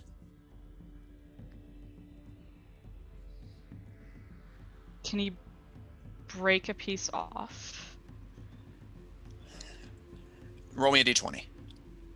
Sure. 7. You can't break it with your bare hands. You're just not strong enough. And there's nothing here for you to slam it against. That's besides just yourself. What? He's got his teeth. They're a little sharp. We'll come back to you. Okay. Yeah, Harris, Israel, Grias, Ivron. As far as you know, Utaka's still with you. You step out onto the top floor from the elevator. Looking directly ahead, you can see a more basic, it's still metal, but a more basic door with a just latch to open it, seeming a lot less secure, or at least not. It seems like they're not deliberately worried about anything here. And the machine automaton looks over all of you and, is there a particular office you would like to visit, or would you simply wish to explore at your own pace?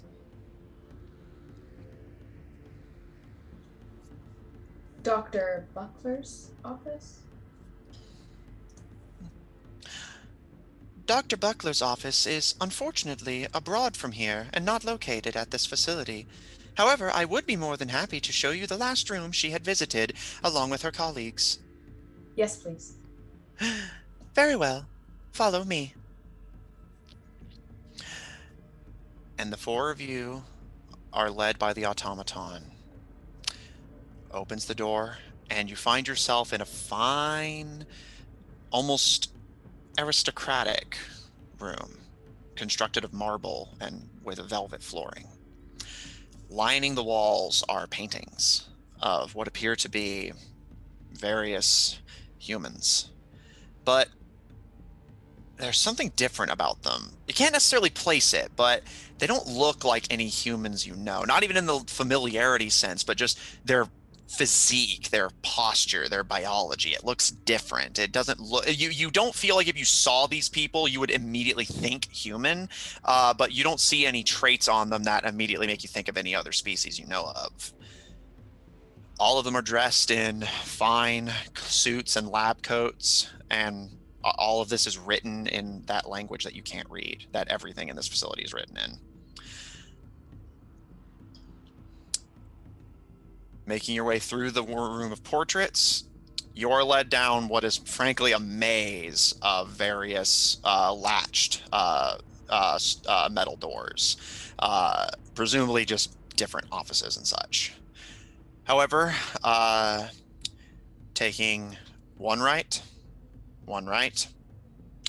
and then finally another right. However, you notice the halls are starting to kind of slope and angle a little bit. You are taken to a final hallway, and the last door on the left at the very end of a very long hall of doors. The automaton stops and gives a bow and gestures. This meeting room was used by Dr. Buckler and their colleagues when they last visited our facility. Excellent. Who were the most closely worked with colleagues of Dr. Butler, and would any of them have an office at this facility? Unfortunately, no. Most of the doctors who lived at the facility have passed away since then. However, as for Dr. Buckler's colleagues, they pause for a moment and... strange. I cannot find their names in my database. Interesting. That is very interesting. You're gonna go inside them. If someone was to remove some information from the databank, where would they find this bank? If any information was to be taken from my hard drive, it would likely simply be stored at the facility where we are created. However, I cannot imagine such a need for it, and my hard drive has not been replaced since my creation.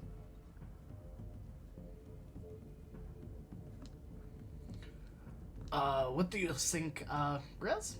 Everyone?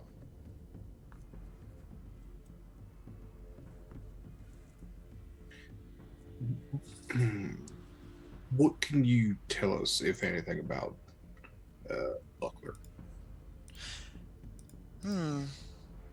Dr. Buckler is possessed of an unusual medical condition that they asked me to not share the private details of. As I understand it, they had initially been motivated to join the research team out of desire to find a cure. Is Dr. Brooke Buckler? I believe so, yes. Yes, that is correct. She ever mentioned anything about piracy at all? Not that I can recall.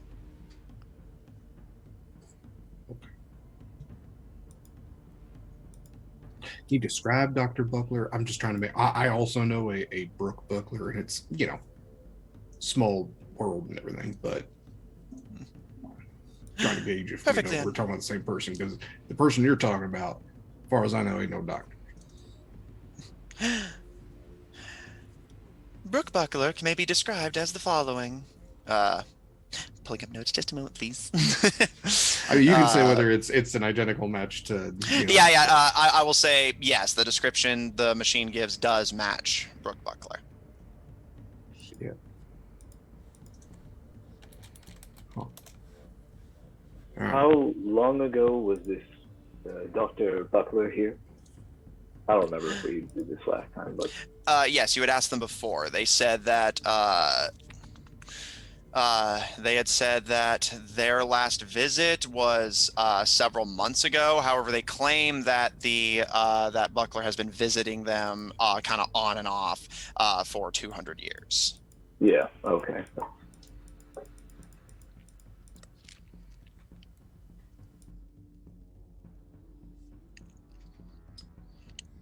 And Israel, you said you headed inside the room?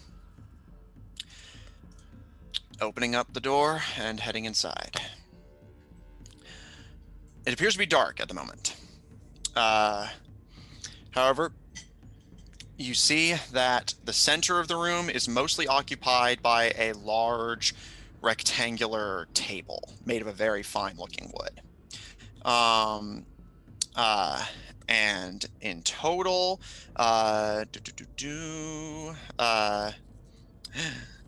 sorry, I'm very disorganized with my notes, I'm afraid. In total, you can see that there are 12 chairs with a 13th at the head of it.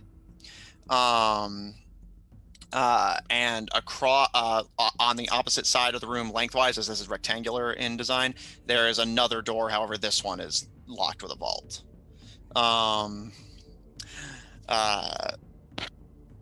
At an immediate glance, that's all you see in here. So there's no papers, no, I guess, no nameplates at these places where people sat. Not that you can see at a glance. However, you can look closer if you want to try and gauge anything useful. Yeah, I'm gonna investigate each of the seats and see if there are any labels or any papers that were left behind, like anything there. I also would like to look around for if there's any false walls or any, like, hidden compartments. Both of you roll me investigation checks. Real quick, Griaz and Ivron, what are the two of you doing? I think I would like to assist Gaharis, especially with the goggles and everything, see if I can definitely detect any secret passageways or anything like that. Okay, Gaharis, roll that with advantage. And Ivron, what are you doing? Ivron would assist in any way possible as well, I guess. I'll say you'll help Israel. So Israel, you can make yours with advantage also. Oh, that is 22. All right, and Gaharis for you? First roll was a 12, second roll an 18. All right. You're initially kind of slowly feeling your way along, but once Griaz turns up and activates their goggles, you go a little bit faster as you're confident Griaz would spot anything you missed. And as you start feeling your way around, you do not find any hidden doors, at least not immediately. However, I will say you do find a switch that, do you wish to flick it?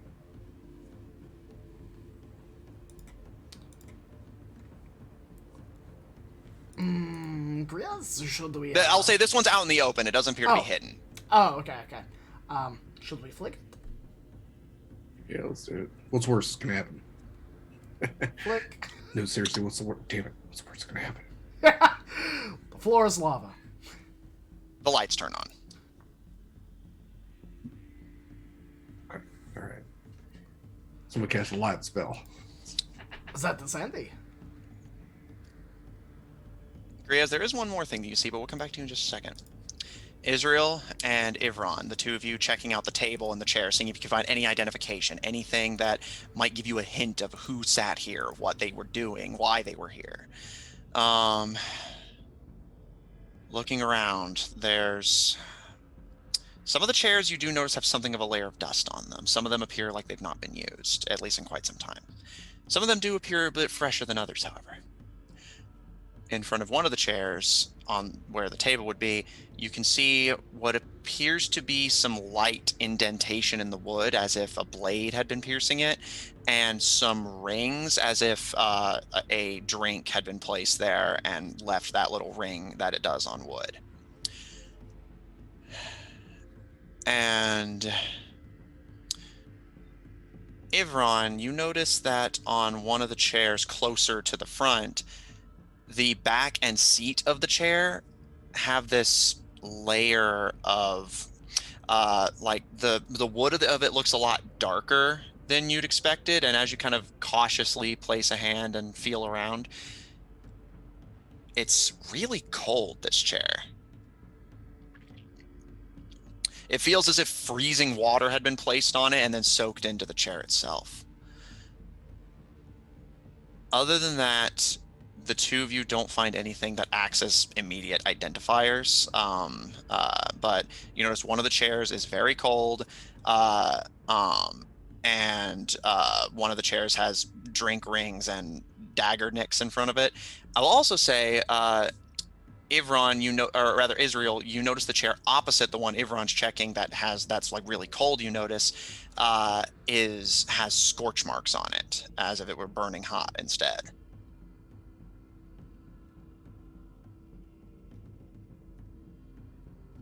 Which makes an indistinct sound of displeasure. I think if ever there were any identifying qualities of those people who have sat here before, they may already know one. This one is extremely cold. Perhaps Kenny Caldwell. If the cult of Redsight has been here, then that would be the first person I'd assume. Which means that the rest of them are probably of the same ilk.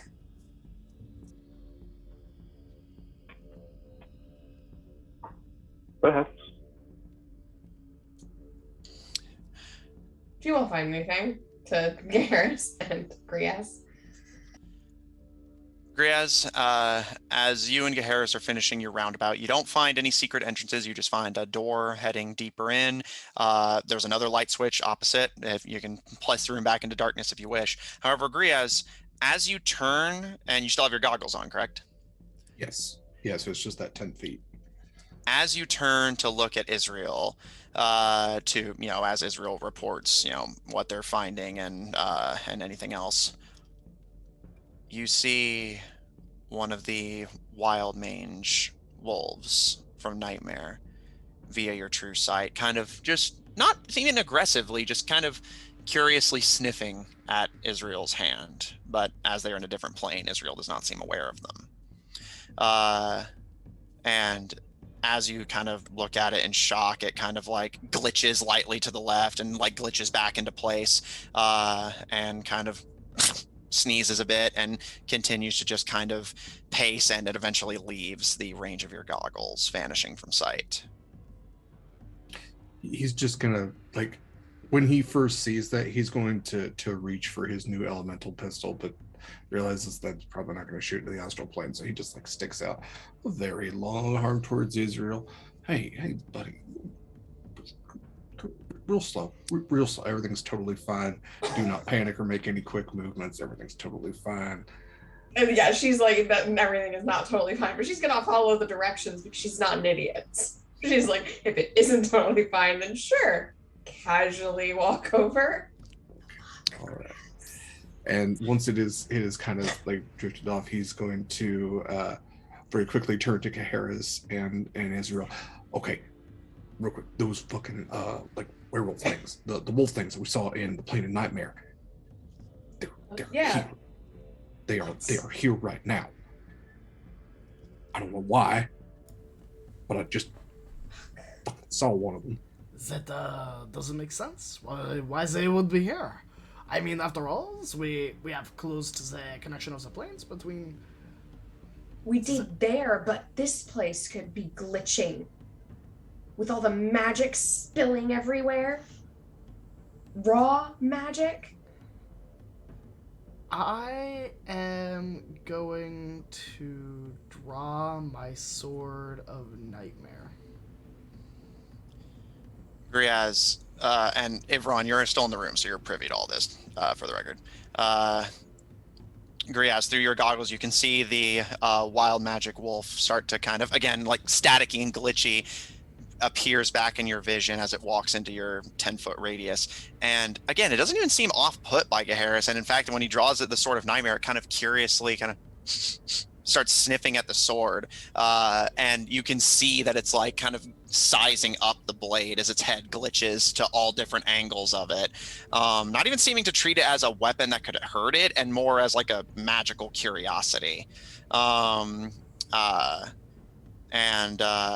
You can see it starts to kind of lick its lips a little bit, but not even looking at Gaharis, just looking at his blade. He is very fond of that.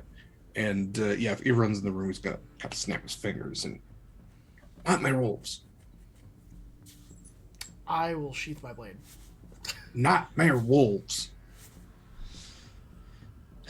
Griaz, whenever Gaharis sheaths their blade, you can see the wild magic wolf's gaze follow it, and its ears kind of droop whenever the blade is sheathed, but it kind of like rolls its head and shoulders, and quite literally, actually, its head and shoulders literally rotate separate from the rest of its body before it kind of warps around glitchily before vanishing to the edge of your vision as it continues to just kind of wander the room ambiently.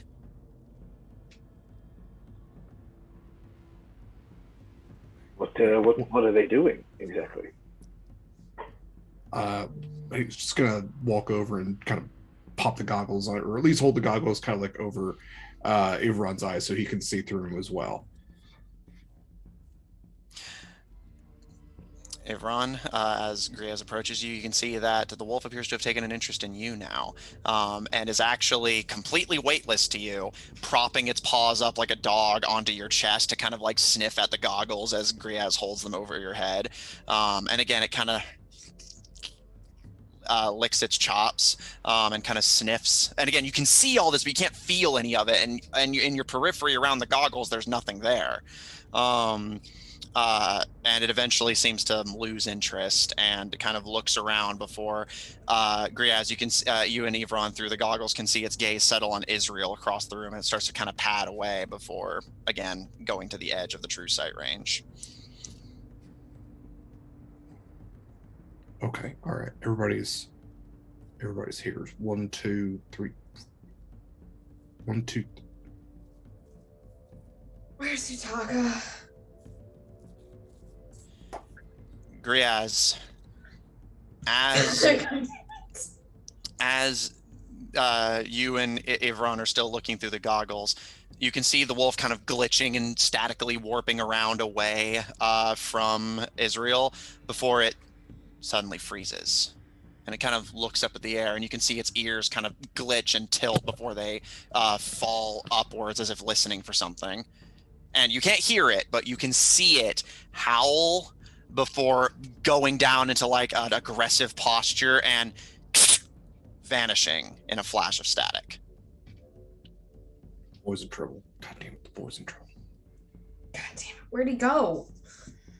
Where would he have gone? I don't know. When was the last time anyone saw him? He came.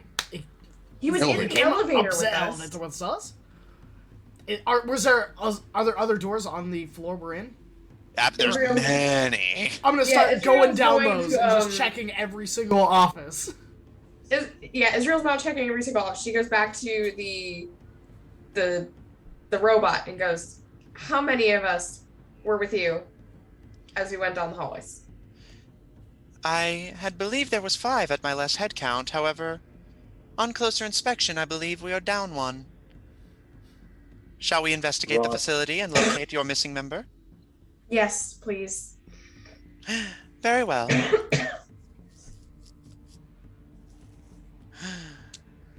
And Ivron, what'd you say you were doing? Or it sounded like you were about to say something? Oh yeah, Ron was just gonna say he's going straight to the elevator, All right. The last place he was supposed to be.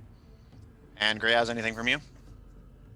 No, I mean Griaz is going to try to track Utaka, but I don't. I mean, Utaka didn't even get off from this floor, so yeah, he's looking for slightly damp footprints. He is trying to pick up the musty teenage water genasi scent and is getting nothing. Okay. Ivron, starting to make your way to the elevator. Israel and the machine checking the surroundings. Gaharish just throwing open office doors, looking for your cleric rogue, and Griaz just sniffing and like scanning the surroundings and not finding any trace that Utaka had even been with you since leaving the elevator.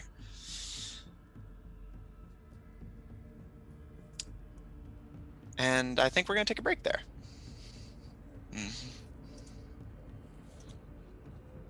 Okay, so we'll be back in, let's say, 10 minutes. That seems fair. Don't go anywhere. We'll be right back. Get some water, get some snacks. I know I'm gonna get some snacks. I'm hungry. Your boy is hungry. So we'll be back in 10. So see you soon.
Yeah, speaking of, Pharaoh, Like, I'm going to speaking warn of the you, person. Yeah. things are about to get weird for you. Don't Just gonna worry, warn- we're live. Good.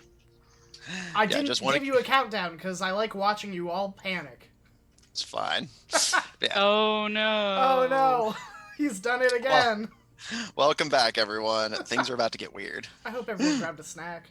I've got a burrito. I had a cupcake. What? I had some chips. Chips and dip. I am a snack. Hey. Very true. Very true. It's true. You are a legit snack. All right.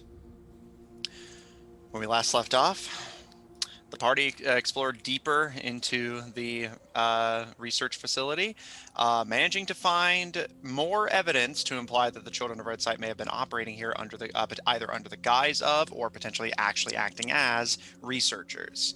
But the party's attention has been grabbed by their cleric rogue, who has snuck away back to the mana-infected chamber in an attempt to secure some of the crystals, and has cast banishment on themselves and is trapped in a demiplane at the moment. However, thankfully, the spell only lasts for a minute. Utaka, the nothingness around you, almost just as quickly as it came, vanishes, and you're back in the chamber, and all of the nausea, the sickness, the itchiness, the overwhelming sensations you're getting, and the burning crystal in your steaming hands all come back to you full force. What do you do?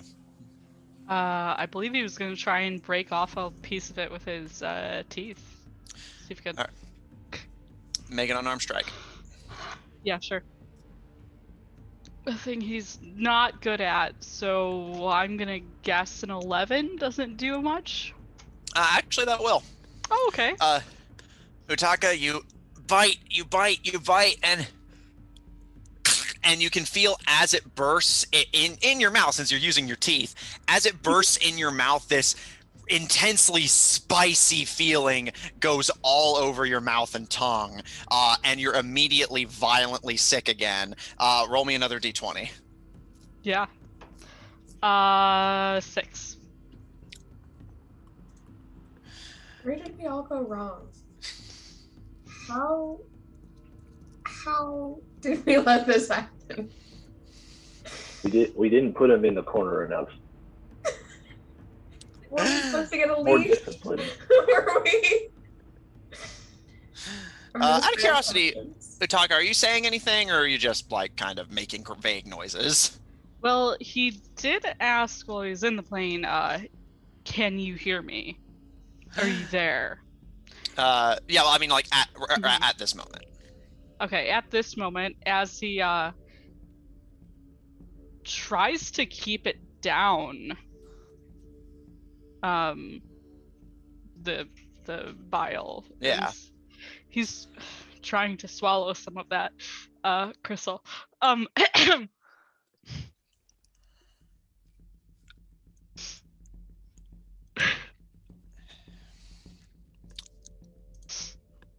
Give me a minute. Mhm.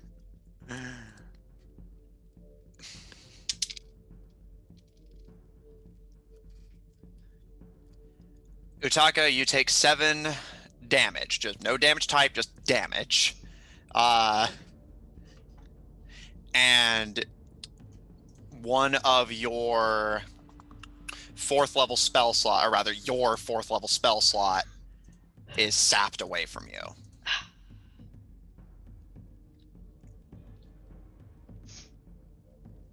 He kind of lurches in frustration as he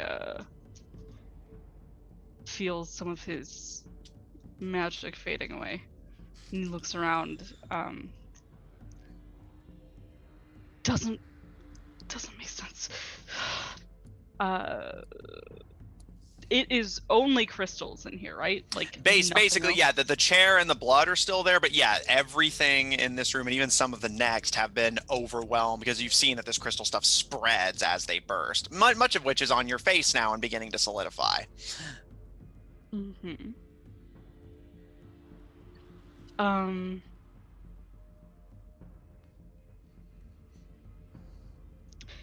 All right.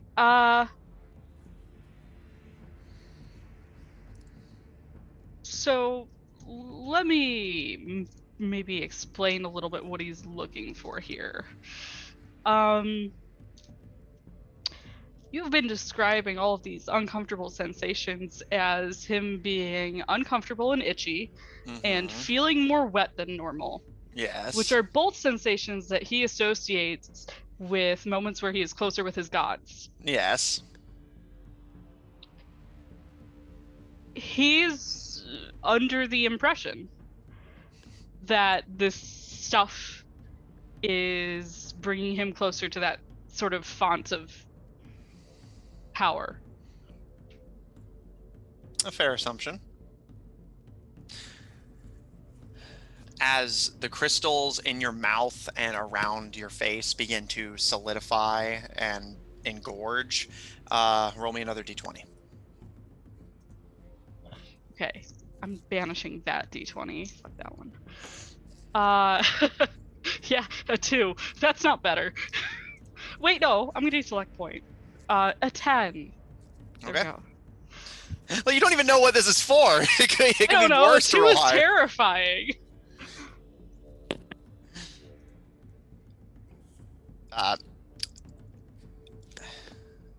Just a moment, please.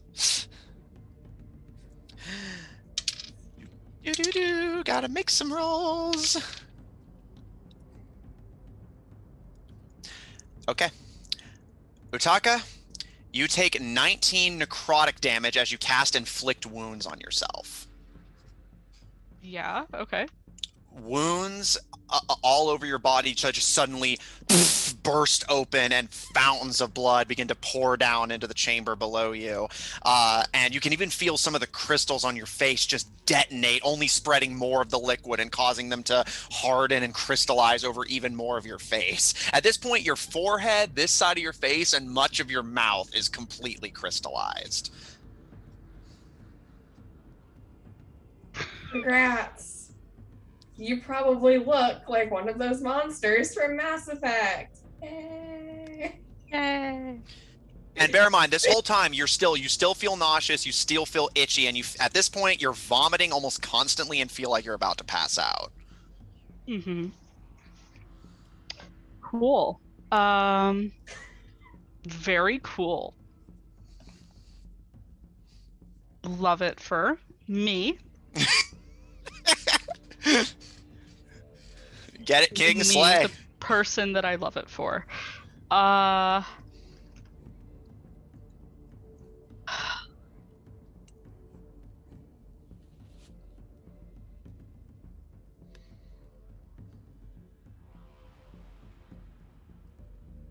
He's going to sort of glare down at the stuff and at his form, which is weaker than he expected it to be. This weak, frail mortal form.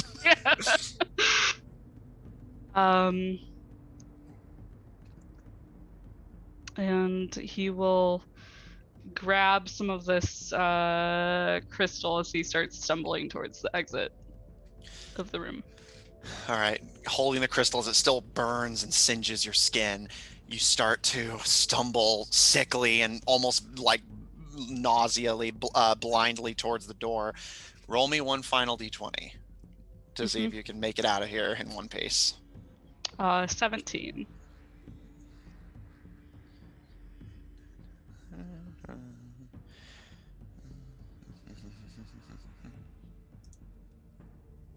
Okay.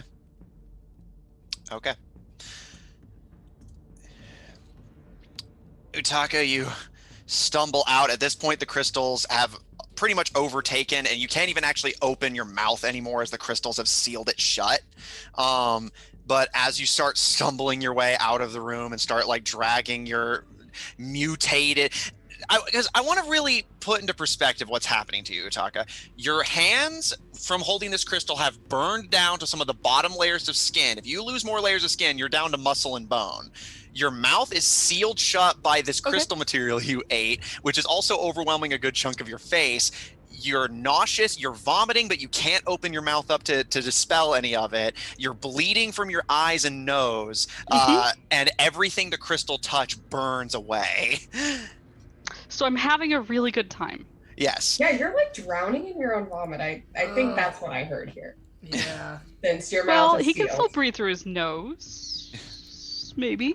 That's true, and he can breathe in water, so I guess he's fine. He's not drowning. Because he Just can't because you drown. can breathe in water doesn't mean you can breathe in vomit. That's Yeah, it's true. very- The very esophagus I'm is not the sure part how that this is- water ganassi thing works, so... Yeah, it's just If like, it's I any don't know. liquid, then... I don't know, Yeah. but we're gonna just move on.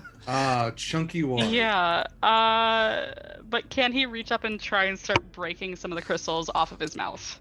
I will say that as you go to do that, you feel that itchy, violent sensation start surging up your hands, and you look and see how burned away the skin on your hands is, and you start like pulling at the crystals on your face. Your vision's starting to go hazy, and finally you can feel that itchy feeling in your hands reach a pinnacle before you pass out. Okay, cool. You cast Dispel Magic on yourself. We will wait to see who finds you first to see what that did. Cool.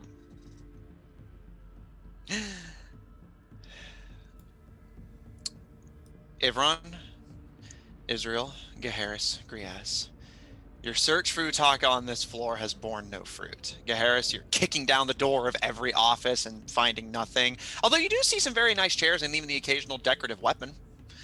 Wait, decorative weapon or functional decorative weapon? You want to grab some of them? Matt. Matt. Just Matt. Matt. You're asking questions we both already know the answer to. That's fair. Roll me an If there are investigation any check. knickknacks, any paddywhacks, any Bones to dogs give the dog. to give a bone, I am going to do it. All right, roll All an right. investigation check. Ugh. That is a 17 plus... What is my investigation? Plus 2. 19. Okay, we'll come back to you in just a second. Israel, you said you were heading to the elevator. Was that correct? Or were Well, she headed back to interrogate the automaton. Oh, yeah, The Ivron was heading to automaton the and her elevator. are going and investigating, I guess, whatever. Harris is not busting open with his foot key. They're going along the other one. Yeah, talk about master key, huh? Okay, and Ivron, you said you were checking the elevator as well. Okay. And Griaz, as you said, you were searching the area to find any evidence of Utaka. Yeah, he's probably tracing back to the elevator since that's the last place they saw. And if he doesn't detect anything from that point going forward, then it's basically going floor to floor. Just, I get people are looking for shit. He's already done his shit looking. He's taken his time for that. So he is worried about his boy. Griaz is gonna, much like when they first got here, he is gonna find the boy. All right, make me a survival check. And I'll say, Avron, are you willing to go with Griaz on this hunt, or are you do you have your own methods? Oh yeah, Ron would be doing the same thing, so I'm assuming that kind of working together. And Though he knows Griaz is the master tracker. all right, and Israel, do you want to interrogate the automaton here, or get into the elevator with Griaz and Ivron and join I'm going to them? go with them. If they think that they've found... Yeah, we'll go with them. All right, Griaz survival. It was a 19 plus 6. That's 25. All right, that's good enough to What's overcome your Utaka roll? sneakies.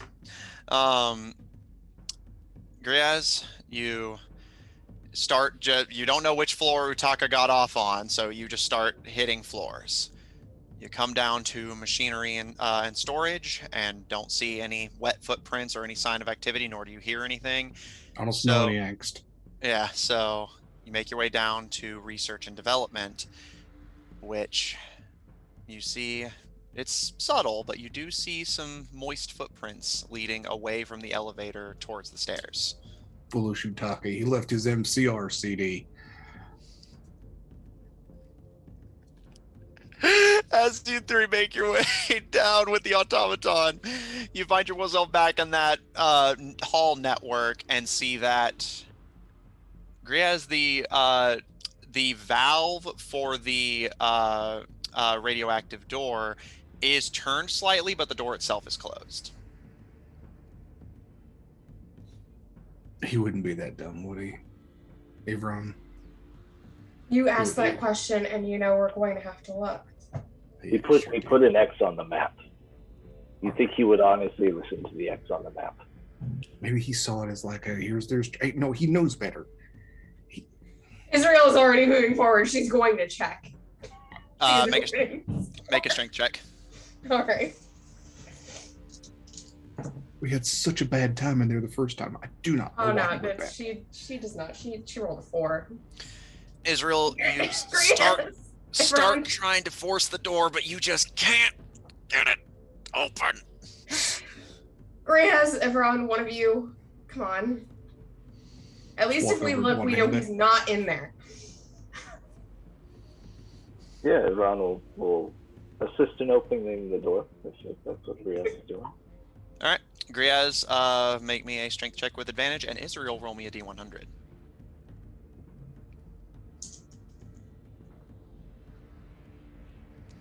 Uh, 18. All right. 40. All right, noted. Griaz, you crank and manage to get it open with Ivron's help, and the two of you quickly force the door open. And are you willing to enter? Do we see For the boy. Utaka? Well, bear in mind, it's a hall, downstairs, and then more hall to get to the chamber. But from here, you do not see Utaka now. No matter what, no magic, none of you. Don't even think about it. Not even like a cantrip. Don't even be like, oh, light feels like a good spell right now. None of it. As the three of you enter the smoke-filled hall and start making your way down the stairs, you see it.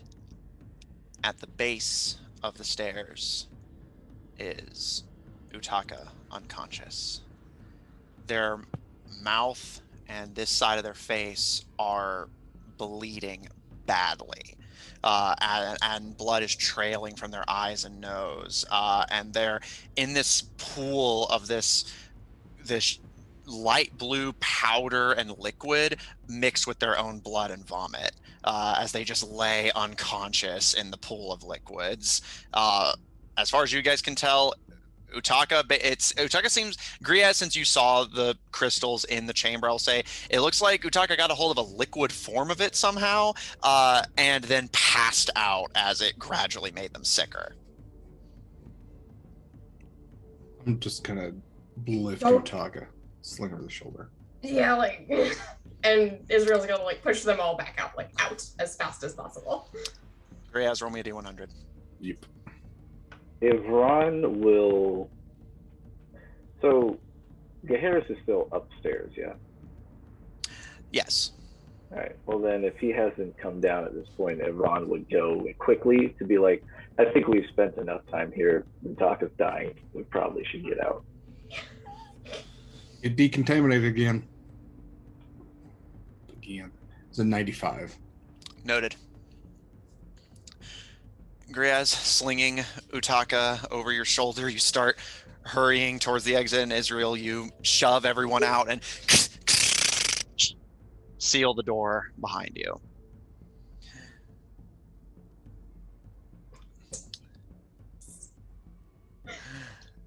Once we are out, depending on what you're going to say next, I'm going to take out the last blue syringe and just EpiPen it right into the side of Utaka's leg, right in the meat. Okay.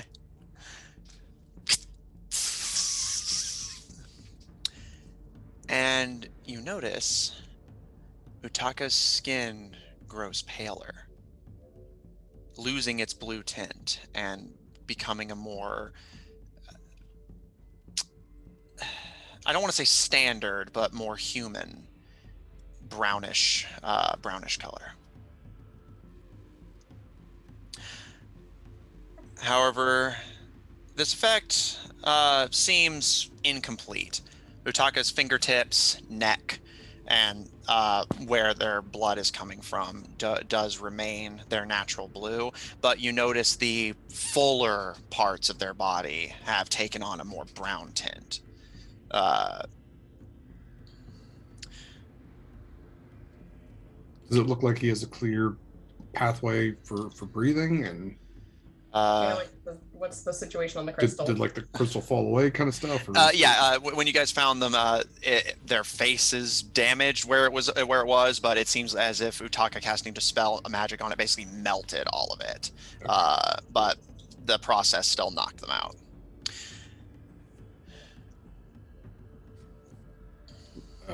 Then I'm going to try to get Utaka and all of those really back to decontamination. Okay. Griaz, hoisting Utaka over your shoulder, you start to make your way back to waste disposal, where you can decontaminate yourselves. Garrus. Hello. Searching through the offices, you vaguely saw your party members head towards the elevator, and they haven't come back in several minutes. But you occupy yourself with just looting and looting and looting. And a few just kind of interesting side things you notice with your investigation. You notice that, again, I'd mentioned before that while they were recognizably human to a degree, there was like some oddities with the proportions of the humans you saw on the paintings. You start to kind of see bits of it in this room too. The chairs are weirdly proportioned. The chair itself is very small, the kind of chair you would fit for a child, but they're much taller than chairs you would normally expect to be, as if they were expecting something with a child's width, but more than an adult's length. And a lot of the chairs have weird oddities like this. Nothing seems correctly proportioned. You can't fathom yourself sitting comfortably in these chairs and doing anything. The stuff would be out of your arm's reach, and the chair is you have to basically like hoist yourself up into it with your proportions. And even when you get up there, it doesn't sit you comfortably. But taking your mind off of the furniture, you focus yourself on taking down what initially appeared to be decorative weapons. However, on giving them some test swings, they appear to be very, very real. How many do I find and what types of weapons? You are able to find a interesting looking sword. It appears to be a short sword. And from the looks of it, there's a very light bluish tint, almost kind of like slotted through it, and then with outlines of silver. And you're able to find what, given your experience as a nightmare, you are able to recognize as a pistol. And looking at it, again, it has that same kind of look to it, like blue slotted throughout and then wrapped in silver. And finally, you, as these are the only ones you find, at least with your immediate look around that had weapons within them, you also find what appears to be a dagger of, again, blue and silver throughout the metal. Okay. Outside of the weapons, are there any documents or anything lying around of importance? Looking through the drawers of the desk, which I will say again are very strange. They come out way too far, and it's everything's just weird. Everything has the proportions of a Dr. Seuss book, basically. Yeah. It's very off-putting. But as you pull the drawers free, most of it you just see what appears to be just personal accoutrement that. Most of it you can't make heads or tails of to begin with, and even less of it appears to be valuable to you. However, I will say that in one of the offices nearest to the room where you had noticed Utaka disappeared, you find that this is the room where you find the short sword, and in the drawers, you do manage to find what appear to be various documents, although they are written in a language you cannot read, and they appear very, very old. I will carefully put them in the bag. Taking as much as you can, you carefully slide it into your bag, take the short sword out of its decorative case, kind of give it a wave. It's a bit lighter than what you're used to, but it appears to be functional. Okay. I'll put that one in the bag of holding, and same with the dagger and the pistol. They could probably fit. Okay.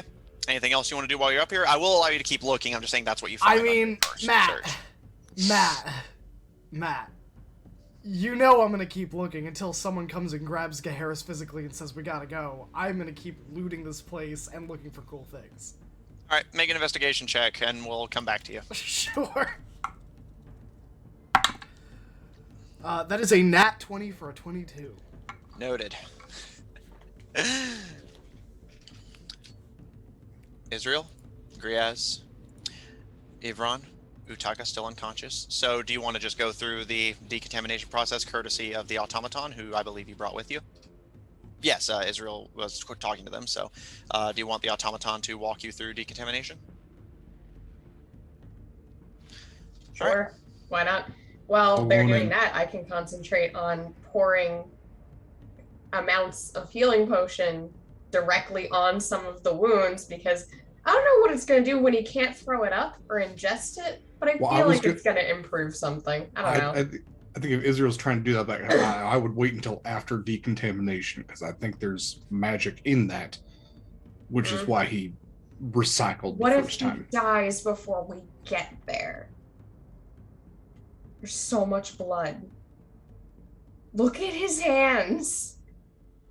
I'm looking at all of them. Ron would be trying to, leastways, patch him up, maybe, with bits of cloth and parchment that he has. Make a medicine He check. can still breathe. Exactly. However, I will say, as this conversation is happening, the automaton kind of watches curiously, and while those wounds do certainly look severe, I am pleased to report that there is no contamination in the specimen. Yeah, and with that, she is pouring Are the healing any of potion all us over him. contaminated? While you do have faint traces of contamination from entering the chamber, it is not so much that it will greatly impact your healthy living. Would you recommend decontamination? I do not think it necessary, but if it would ease your mind, it is certainly doable. Honestly, I didn't have that great a time the first time, so if you think it's fine, it's fine. It will not shorten your lifespan or make your living in ill health any worse. I'll take it. Thanks. Put him down, and we're just gonna like triage him right here. Like, I don't care where we are. Somebody take the boy. I gotta check on Junior. We've been Yeah. back and forth with this shit. I haven't seen if he's grown an extra. Exactly. Israel will knows what. take Utaka, lay him down with Ivran, and they will triage Utaka. Yeah. She will spend 2 of her greater healing potions on just pouring them directly on the wounds that she sees. Okay. And real quick, Avron, what was your medicine check? Medicine check was a 24. Okay. And then, yeah, I do want to pull out Junior and just check on him and see if he is mutated at all. Israel, roll me 2 D100s, and Griaz, you roll me a singular one.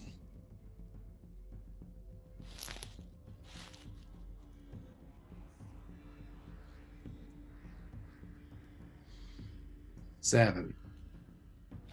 Okay. 89 and 99. Okay.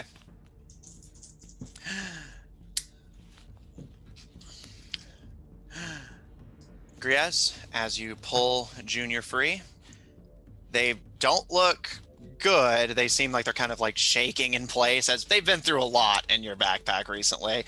However, they do not appear to have undergone any mutations. At least not that you can see. I know, buddy. We went underwater, and then it's kind of cold. Then all the magic gas and whatnot. I know. I'm sorry. I didn't want you out in the first place and put you in all that nonsense, and you're in that nonsense anyway. So, hey, we're going to get you a nice meal later. Just hang in a little bit longer. Yeah, just hang out and backpack, okay? Okay. And Israel. Tell me how much those healing potions would have healed Utaka, but Utaka, don't add it to your health yet. All right, so the first one would have healed for 17. The second, I was just doing that one.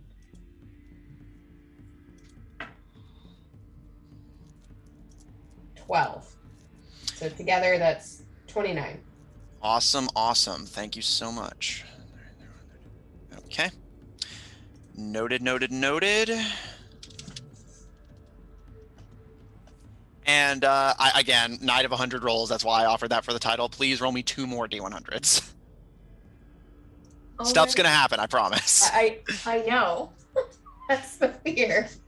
Yeah, that's what I'm afraid of, you monster. Fear. One That fear. Is 80? Okay, 80. And 90. Okay, 80 and 90. Okay, all right. Now roll me 2 D20s and give me both results.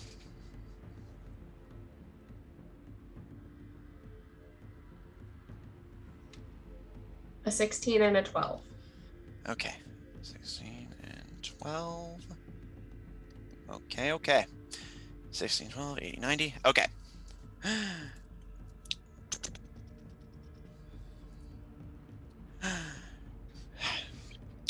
And you said you're just pouring these on where Utaka's wounds are the worst? Yeah. Okay.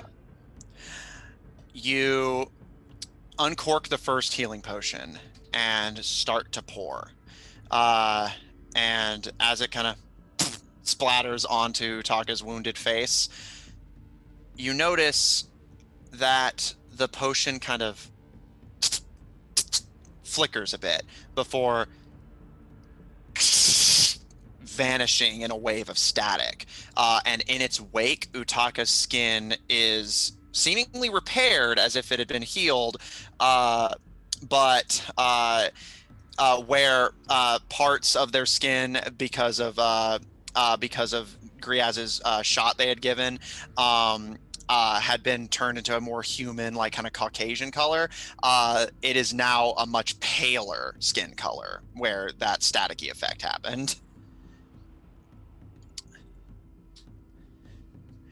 And as you pour the next parts on Utaka's shoulder, arm, and side, it happens again, disappearing and disintegrating. And you watch as Utaka's arm kind of, and it turns completely, where if Utaka was conscious, it looks like their arm would be broken the wrong way around, and it kind of, like almost of its own accord, kind of feels around before finding Utaka's hair and starting to pull Utaka up. As Utaka, your arm of its own accord is starting to act on its own. What?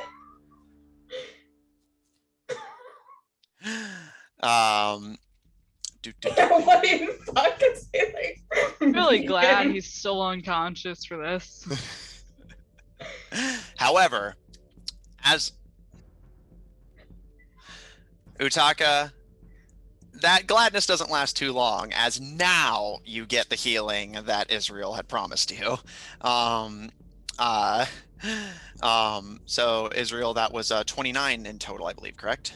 So you heal for 29 health and regain consciousness. However, you find that you do not have feeling in your left arm. And as you look, your arm is moving wildly of its own accord, often into impossible positions that would break it, but you feel nothing, nor do you hear the sounds of bones snapping.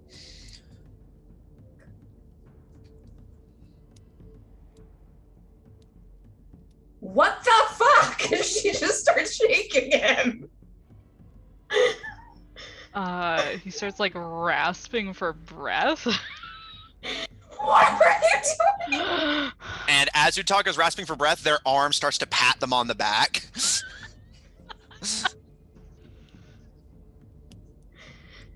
Hey, bud, I think what Israel's trying to say is we are very concerned and a little disappointed that you chose to go back there. He's gonna What? just like wink at Israel. Good cop, bad cop. We She's got like this. nearly. She looks like she's about to cry, quite frankly. She's like, I Okay, don't good know. cop, very distressed, sad. Sad cop? I ain't done this one before. Ivron's just cleaning his hands of the blood that he got from Utaka. Good cop, sad, distressed cop, potential serial killer cop. Yep, okay. Jacko's gonna like feel across his throat and mouth and face with his hand. Utaka, that feeling I described that you had while in the decontamination chamber where your body felt unnaturally wet, like more than it normally is, you notice that you feel that now, but in just very odd patches on your skin. Your neck, your essentially your extremities, fingers, toes, throat, things of that nature. Those feel normal, but your forehead, your stomach and chest, your sides, your back, all feel like they're soaking wet and unnaturally so.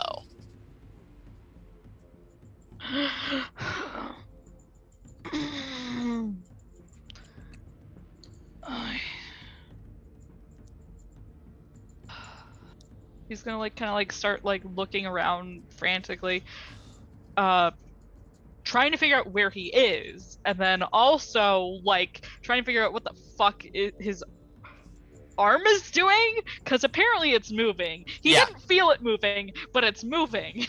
Yeah, and as you He look doesn't at like it, that. And it's a different color now, I guess. yeah, looking at your arm up to the fingers, it's this kind of like dark brown color, but then at your fingers, it returns to your natural blue. And as you start looking for your arm, as you notice the lack of feeling, your arm literally just does this business and it kind of looks back at you. What you doing, bud? Playing Snake? We can play Snake later. I'm not. I'm not doing that. Oh, what now? Yeah, Esther was just like, she's like crying. She's trying to get it under control. She is having a time. She thought you were dead, and you weren't dead, but there is something horribly wrong with you. It's her fault. Like there's a lot going on there specifically. But she's trying to keep that together because you're having a whole problem of your own. She's letting other people take care of it at this point.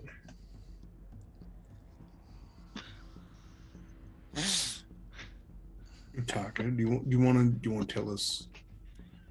Yeah. Okay. All right. Do you want to tell us what you went back there and done did and what happened to you? He like furrows his brow as he kind of tries to start pushing himself up, but it's very awkward with just one arm, I imagine. However, as you start trying to do that, the other arm actually does start helping you, and it does the movements you would expect it to do, but you still can't feel it, nor do you have any agency over what it's doing. I don't remember.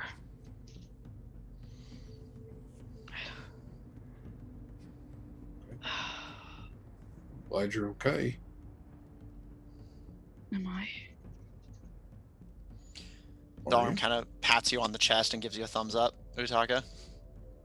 I was not fucking asking you.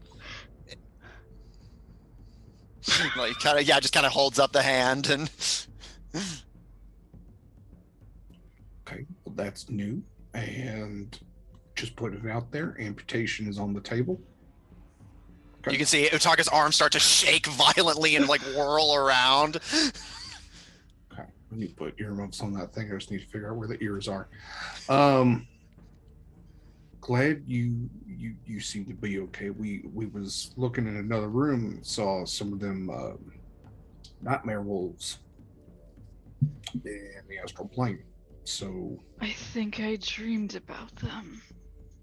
I don't think it was a dream. Well, there wasn't anything else. But I heard them.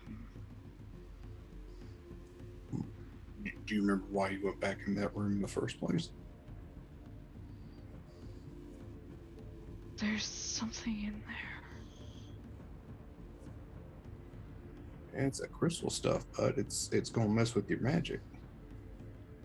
That's all it is. No. There's more magic in that. Right? I think it's just using what you got, bud. He seems dazed as he turns and looks at in the direction of it.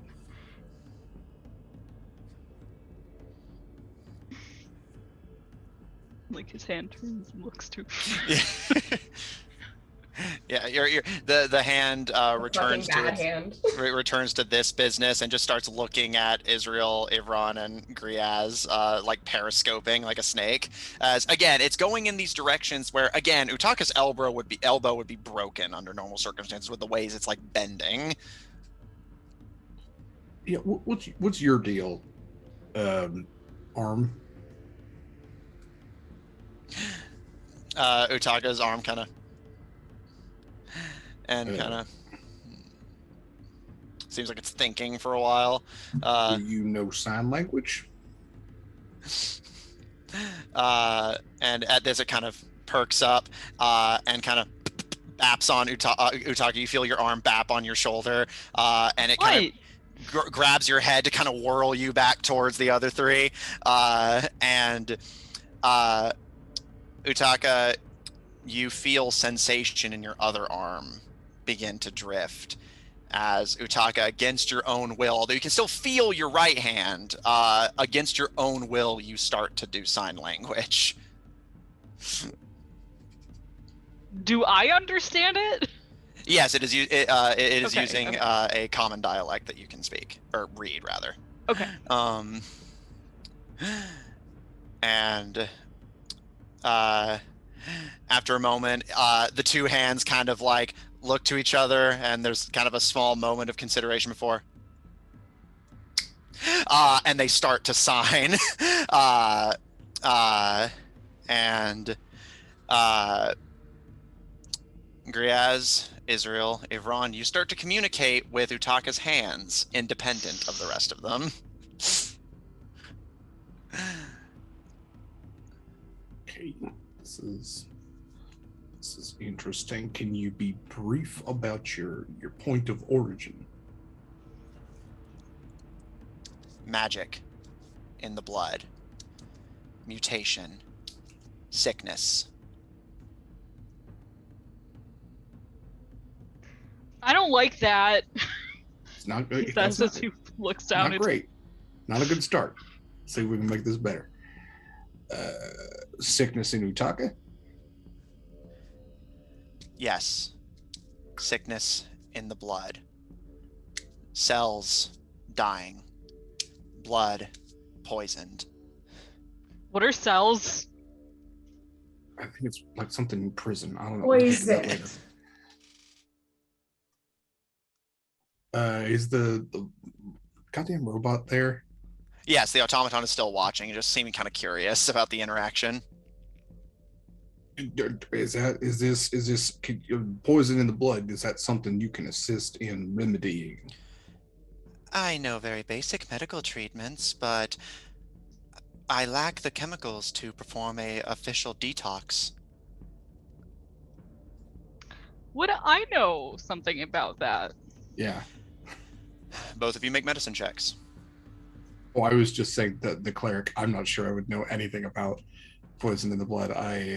Me, a humble druid. I'll do it anyway. What is Nate? You know a lot about poisons.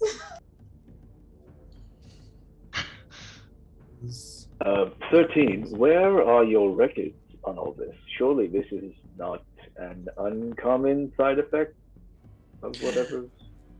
In the offices on the top floor, our managers keep records of all of our experiments and their results. Good to know. Oh, the Harris is up there. I hope you found them. And Griaz, what'd you get for medicine? I know Taka got an 18. An 8. Okay, Griaz, you don't. You're better at putting poisons in the blood than getting it back out. You know you can suck on the wound to get some of the poison out. No, you But- can't, Matt. You Don't rolled an do that. 8. Yeah. That is common sense. Don't suck on. Don't do it. Don't do it. Yeah, no, actually don't. Bad idea. However, Utaka, you are actually familiar. There are some potions that can detox the body, and there are even non-magical mundane chemicals that if you induce a detox on the body, it certainly will be an uncomfortable few days or even weeks, but any poisons can be purged from the body that way. However, magic tends to be the most efficient route, and Ivron, I believe you have a poison, like a poison go away spell, do you not?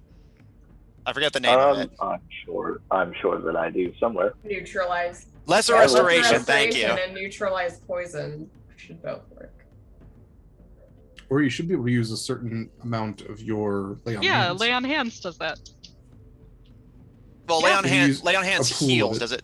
Oh, you can use a pool No, of it to you cure can poisons? use 5, So- and it cures a poison. So yes, I'll say. I'm right. So, Utaka, you would know that Ivron does possess magic that can purge poisons from the body, as you recall that they had used that magic to assist Israel when they were detoxing from their addictions. Utaka will glance towards Ivron and like process this, but he's not going to address that quite yet. He's like waiting to figure out what's going on with this conversation first that his hands are having. It's a weird day. The conversation he is not involved in, but is somehow also a third party too. Despite them being his hands. Yes. Assuming Griaz has more questions for the hands. I'm trying to think of more like the main issue has been addressed. You are poisoned and sickened with something in your blood. I don't know how to ask why are you a different color, because you can't just ask people why they're white. Learn that in Mean Girls. Are you still Utaka, or are you someone else? I am a part of Utaka, but can grow to be separate.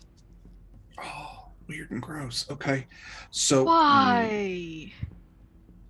So Because you went in the freaking place we told you not to go to! if you can grow to be something else, does that mean if we let you be, you will make a second something? Maybe. Or can I cut you off and you'll grow a new taka like a lizard grows a new tail? Well, Don't. two takas. Please don't. Please don't. He's Yeah, gonna say say that right right. aloud. Both of Utaka's hands just thumbs up back to Utaka and continue to sign. Unsure. And doesn't want to be amputated. Fine. But over time, my mind and power will grow, develop.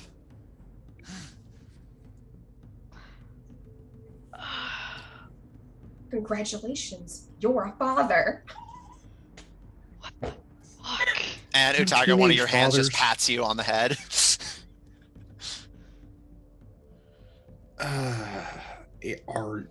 I said things were going to get weird. Are you beneficent?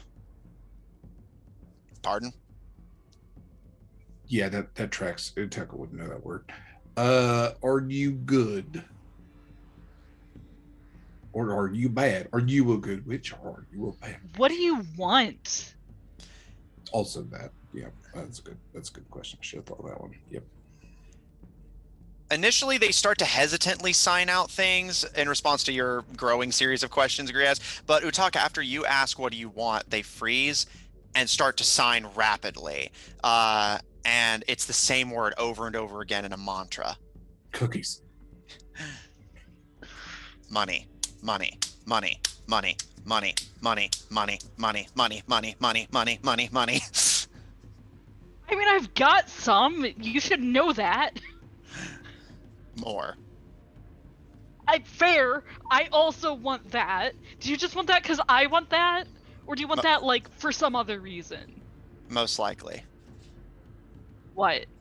Which so one? That was 2 questions. the children that live in your blood and your arms inherited your love of money. Congrats. Pass along our worst qualities. It's the bane of parenting. I mean, I don't know if I'd call my love of money, like, my worst quality. It's probably more that I, like, take everything wherever I go. Like, stuff from Places. Yes. places. proud that of your I've self-reflection been. in this moment of turmoil. B, okay. Handy. If I give you an allowance right now, would you cooperate with the greater Utaka until we get this all resolved, till all parties are content? What was that? Oh, happily. Happily. Okay. I will take out the 8 second age coins that I recovered and just click. And Griaz, as you're doing this, the other hand that it's temporarily ceded control of Utaka from signs out. As Utaka, your arm of its own volition slides the coins into your pocket. And then once it returns, they start to sign out. By the way, do you want this back? And produces what, Israel, you recognize as one of the scrolls from your pocket. God damn it, boy. I don't remember doing that. Takes. That wasn't me. Thwaps. I gave those to you. Yes. What are you doing? Just Why did I take it back? You can ask for them back. I didn't want them back. She whacks the hand too, for good measure. But the best part is the sign language for money is this. So it's just you type.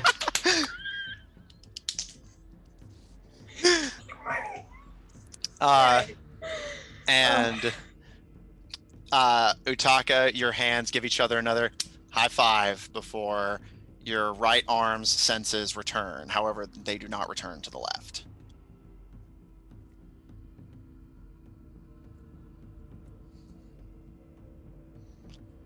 You're on a Okay. short fucking leash. Your arm puts up the middle finger at you. Yeah, well, fuck you too. Don't talk to your arm like that. Arm, don't talk to your body like that. No, Griaz. He gets to live with this. This is his problem. I don't want him to live with it for too long because it might become a greater problem. I've not yet established the overall intent of this arm. It wants money, and it apparently is very 10-finger discounty about the world. We need to get. You're fine-ish. We need to leave. We need to leave. We need to get what we came here for and leave. We need to. Yes. All right, let's do a head count. Wait, Everybody's is here, right? the One, the two- thing here the automaton? Yes. Utaka's gonna kind of like turn his back from it and try and we need to try and sign to Israel. We need to sink this place. She's like, yeah, once.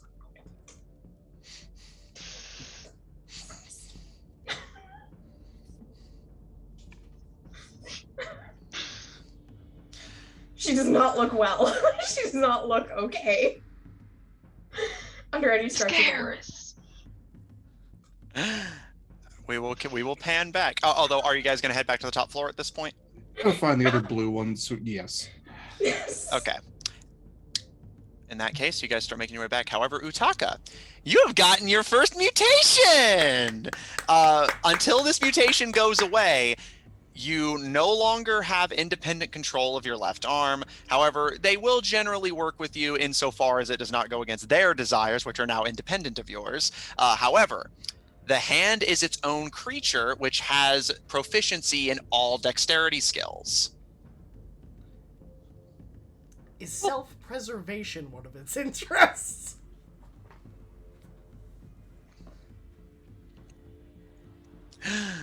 With that said,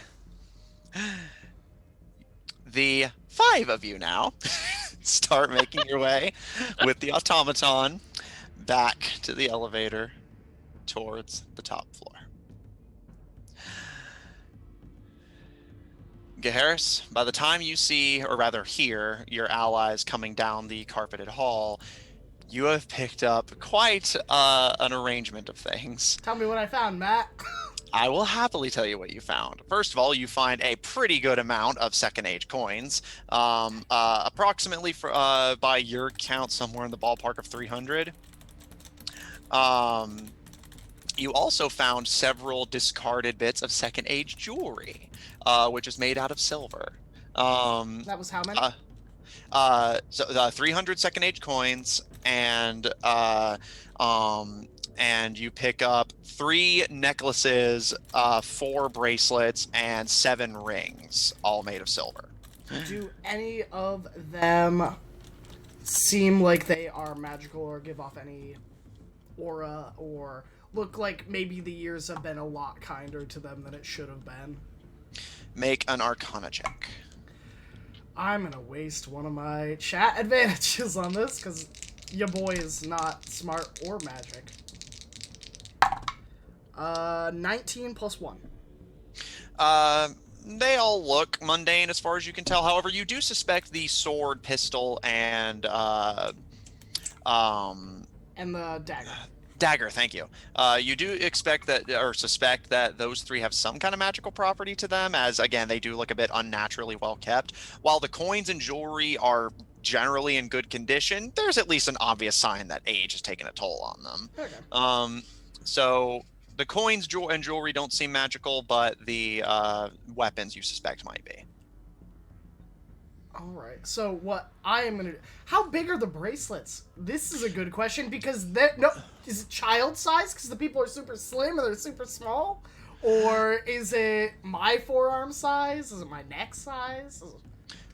The forearms seem to match your size. However, they fit your arm a little loosely, so you feel like they may come off a bit easily, but they do fit it at least. That's okay, I wasn't going to put them on my arms.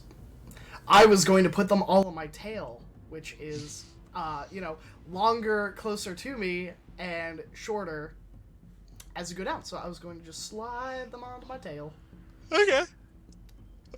Again, they hang a bit loose, but as long as you keep your tail perked, basically, they won't fall off. Israel, Utaka, Griaz, Ivron, Automaton, Utaka's arm. You all see that Gaharis steps out of one of the many open doors, bedecked in silver, with a shiny new sword, dagger, and pistol on their belt. Those are in the bag of holding. Oh well. I don't want them to know what I found. Okay. No, yeah. I definitely have all the jewelry, and you're just watching me, put them into the bag. And Israel, if she spots this, is like, of course, and then says, tell me you've been taking any papers. Well, you'd be happy to know that I did indeed find a book I can't read that looked very interesting. I'm sure in the right hands it could be read. That is carefully nestled safely in my bag. Did you find Good any haul. others? I did not find anything else of interest, except for some decorative weapons and some jewelry. And no more papers. And no more papers. Was that because you weren't looking for any more papers? It's hard to tell what papers are important when you can't read them. Thank you Brother, for your honesty. do you mind Jesus. giving me a paper or a book or something?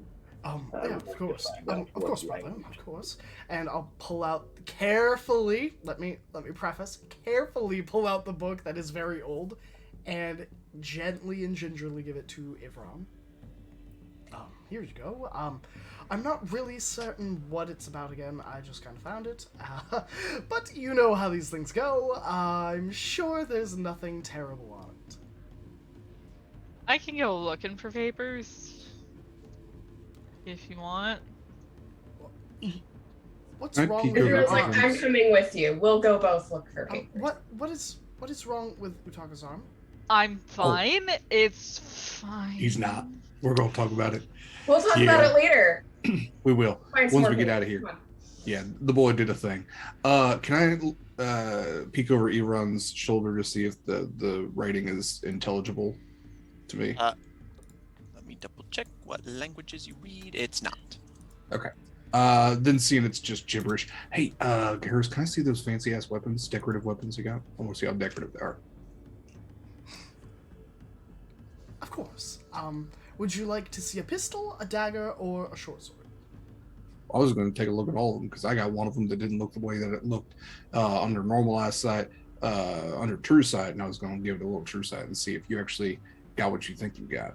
I will pull out all three. I'll just examine them under the goggles and see if it's anything like the otherwise decorative weapon that I found. Roll me a d100.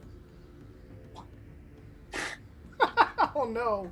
Yeah, so I guess Utaka and Israel will start visiting some of the other busted open doors that were clearly opened with a foot key and go looking for papers. All right, roll Well, one. Per Utaka's hand and Utaka.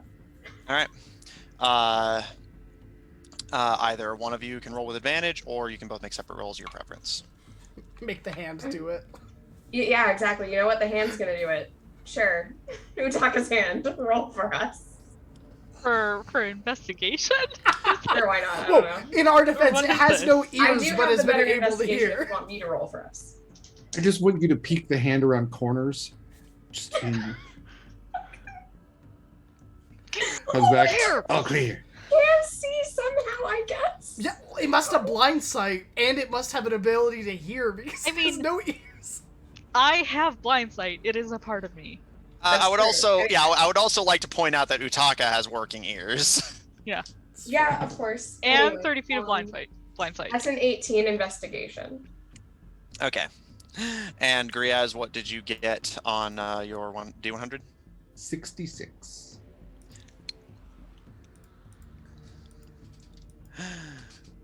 Just a moment.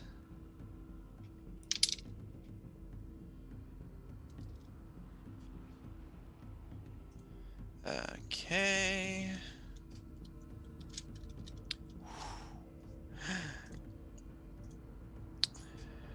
Griaz, you pull the goggles down and you see that Utaka's arm is being gnawed on by those wild magic wolves. And the moment you pull the goggles down and activate them, one of them looks towards you and immediately statically and glitchily warps its way towards you and launches at you. And you pull the goggles up and instinctively duck back. But again, in the material plane, there's nothing there. You don't take any damage. However, Griaz, you use up one of your second level spell slots.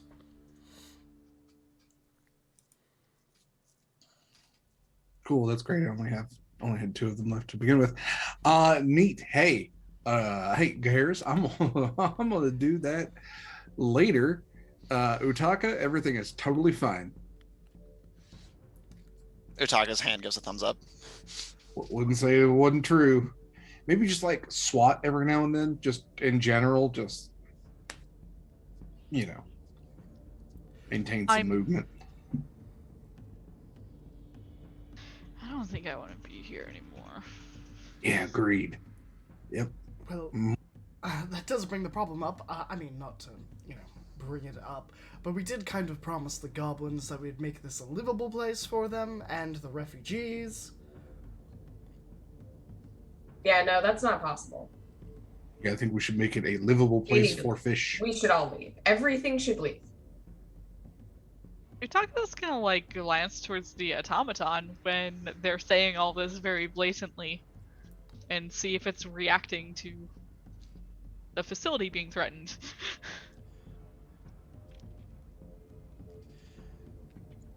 The automaton does not appear to be reacting, just kind of looking between all of you, seeming more confused than anything. And On top of that, there was one more place we had to go. You know, the weapon storage. Hey, IG-88, is there a self-destruct mechanism to this this here bathysphere? not a self-destruct mechanism. However, if the engines and boilers were pushed to critical mass, there would likely be a detonation that would compromise the structural integrity of the dome, thus flooding the entire city, destroying everything and everyone within it. Good to know. How Is how structurally integral is that dome? Quite sound. It was made to survive a besieging from outside Atlantean invasion. As a result, it is very strong from the outside. However, its internals, especially with the tower being connected directly to it, are significantly weaker. Are there ways that we can, if there was ever a accident, that parts of the sphere can be disconnected? Unfortunately, no. Well, I believe that, after Israel gets back, we should go to the weapon storage. Everyone's trying to pour over this book, and from time to time, we'll probably talk to 13 and be like, "What language is this? And can you assist me in reading this?" So on and so forth. The automaton kind of approaches you and kneels down to look at the book with you, and whenever you ask what language it's written in, it thinks for a moment and, I believe in your language, the modern equivalent would be known as Undercommon. I dare say I do not think this is an undercommon I've seen before. Perhaps there's been some linguistic evolution since this facility's creation. Would it be sound for someone who understands undercommon to maybe learn this ancient language? It would certainly be possible, but it would take some effort to read. Oh, Griaz. Excuse me, do you think you could read this, Griaz? I believe you told us you could read undercommon, yeah? No, I took a look at it. So, Goblin, which I know, is derivative of Undercommon. So, I mean, it's got some similar structures and maybe a few identifying words, but that ain't something I can read. So that's old Undercommon anyway. This is true, but if there is a secret to helping Utaka here, maybe we could find something in these words. I only ask that you give it a try. I mean, I'll take a look, see if I can parse something out to it. You know what's the worst? It's when you have comprehend languages as a spell, but we've already previously established that casting spells is probably a terrible idea.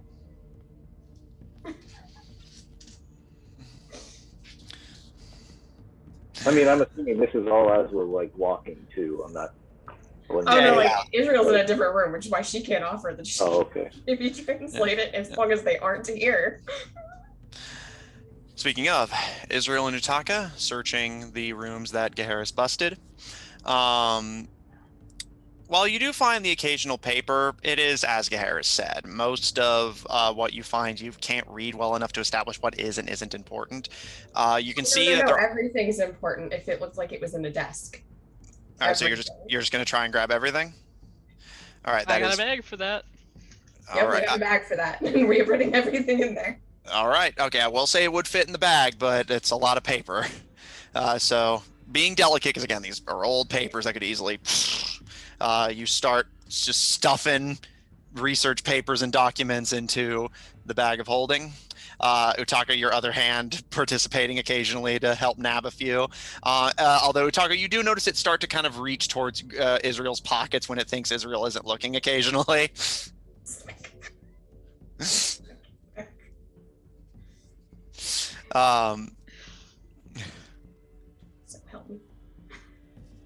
Look, if you just fucking hold the bag, then we can get more stuff. Why are you this way? The hand kind of looks up at you and just and it kind of just and grabs the bag.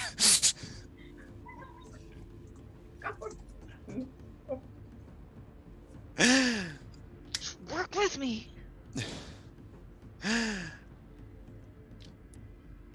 Anything else from the two of you besides just grabbing all the research papers in the desk?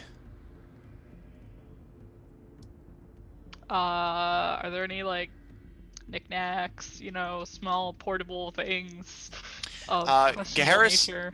Gaharis already looted most of it in the areas you guys are checking, unfortunately. With a nat 20 and a 19 on looting, not much left. That Gaharis took everything that wasn't nailed down, basically, or that he could fit in his pockets. Are there other doors around here? I knew Utaka was coming. There are a few that Gaharis didn't check if you want to try them. Yeah. Make me an investigation check. So is this like a long hallway or something? It's basically a sort of network of hallways. Think like an office building. Okay. I've been in a few jails for no particular reason. And I know like the best offices are in the corner. They're like bigger offices. So I'm gonna try and find some like corner offices. All right, which luckily, Gaharis, since he had started closer to the meeting room, did not hit the corner offices. So make me an investigation check, and for fun, since you thought of that, I'll give you advantage. Okay. Because I like it when my players get thinky. Advantage on investigation. That's a 14. All right. And real quick, Israel, do you want to just head back to the group once you got the research papers? Yes. Well, she'd also follow Utaka to get more research papers from these locations. All right. If there were any. She's Checking. reluctant to leave Utaka alone for any length of time. Well, they're not alone. They have their hand. No, that's alone. Like that's what got us all into this mess. Leaving Utaka alone with the use of both of his hands. You left a teenage boy alone with his hands. This is what happens. Yes. Nothing good. I have been punished directly for this. So no, she's literally going to be glued to him, I think. Okay. Okay. Utaka, you and Israel and your hand check the corner office of the building. You don't find much in the way of research papers in these areas, unfortunately. However, you do find an additional 13 second age coins and several, about 4 in total, silver rings, which your hand immediately greedily starts like fitting onto their fingers. You know what? Fucking whatever. Fair. I want one of them. Utaka, you have sated your hand's kleptomania for the time being. Sensation and control of your hand returns to you for the time being.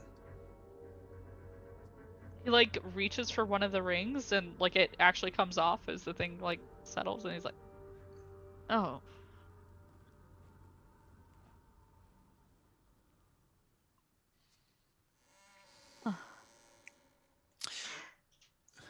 Utaka, you now know that as long as this mutation is attached to you, once per long rest, your hand will deny you agency and secede control until either you or the hand steal something, at which point control of your hand will be restored to you. You know what, Fair? Is that even that different from like... Normal Utaka? No. But before, you didn't have a sentient hand with proficiency in sleight of hand that's trying to pickpocket your friends at any opportunity. I did have a hand proficient in sleight of hand. It just wasn't pickpocketing my friends. And Often. sentient. Yeah, whatever. Beyond that, the corner office, I will say that Israel, you do spot that whereas most of the doors here had been closed outside of Gaharis unlocking them, you do notice that this corner room the door was about halfway open whenever you approached it. However, it wasn't forced open from Gaheris's kick. It seems like it was just open and left there. And yeah, you find 13 second age coins and about 4 silver rings.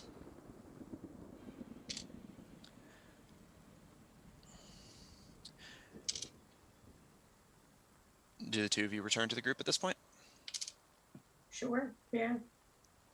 Once you talk. Are there any chairs in here that you might say are on, like, you know, legs that roll? Are there any rolly chairs? No, No. the chairs in here unfortunately seem to be legged. Sorry. Okay, fine. That's what he expected. Sorry. Okay. Harris, Griez, as you sit, Avron trying to parse through the book with the automaton's help as best they can, Israel and Utaka return with more research papers and coinage and jewelry in tow. Also, Gaheris, Utaka's hand seems to have settled back to normal. Settled back to normal, like same color it used to be? No, the coloration still remains Okay. different. So my questions still remain. So I think that we should probably either fix the oxygen problem, and also we've got the research now, so we could probably look either for weapons, or we can look into if there are any repositories or something like that. This place is fucking empty. I think we should sleep.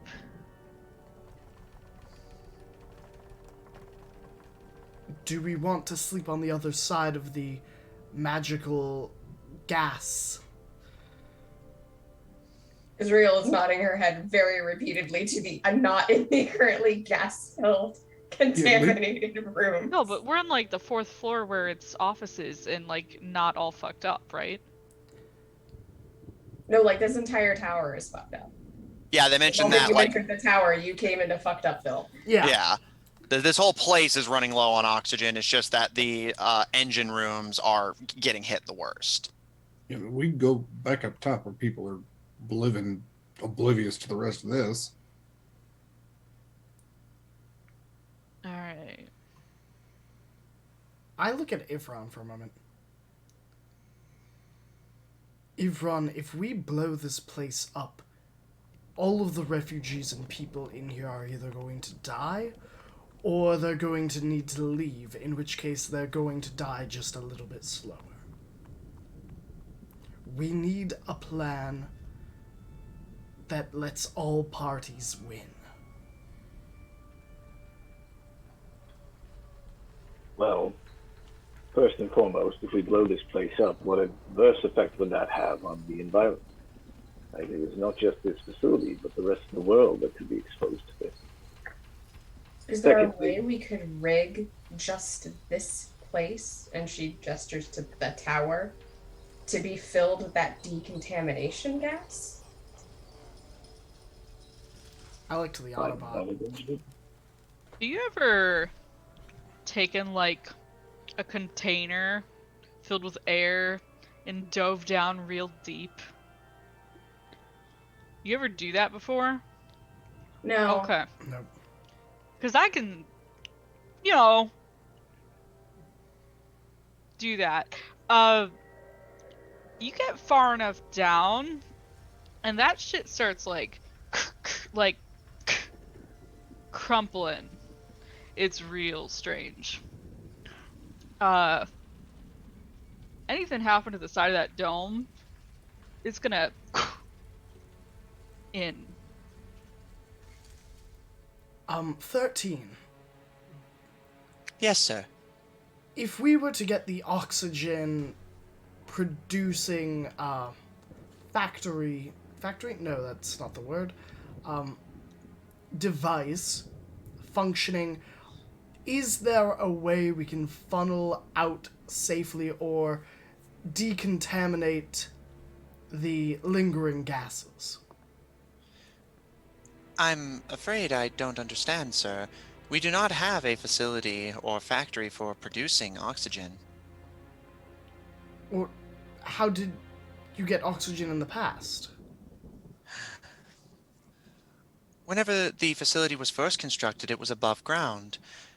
Whenever the changing structure of the world forced us underwater, we got our oxygen from plants we collected from the surface. And those plants are no longer alive, or... They are being maintained in the outskirts of the dome, providing oxygen for the assisting researchers. By your calculations, how many more plants would be needed to provide oxygen to a safe level for inhabitants to once more come back? Running diagnostic. The machine is quiet for about a minute. And to restore the research tower to optimal oxygen levels that would not be detrimental to the health of those living within, we would likely need an entire orchard's worth of trees. How Preferably. Go on. how many sunflowers do we have left, and how many... I think I have a bunch of pitcher plants left, because we didn't use all of them in the dragon fight. Do you recall how many you used of each of those? I can go into the previous battle map.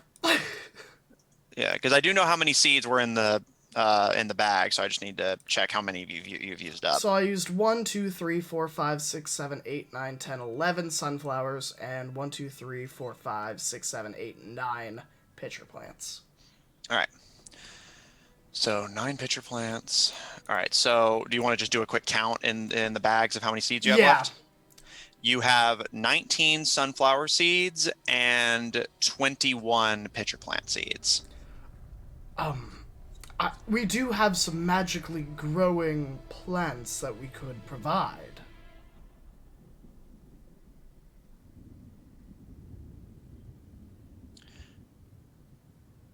That might work. I would need to see these plants for myself and study them to ensure optimal oxygen distribution, but if they were to be planted evenly throughout the facility, the internals of this facility are not harmful to plants, but they are harmful to those who require oxygen to live. Brother, I understand that you're trying to save this place, but I would have to side with the others on this. This is far too dangerous for people to be around. These refugees, they're from Zendai, is it? Zidane. Zidane? And they said there was a monster looking there. Perhaps if we took care of that problem, he opens his invisible filing cabinet and takes out an invisible piece of paper. If we handle that problem, perhaps they could move back. He stuffs that paper in his invisible filing cabinet and puts it away in the quest yet to be.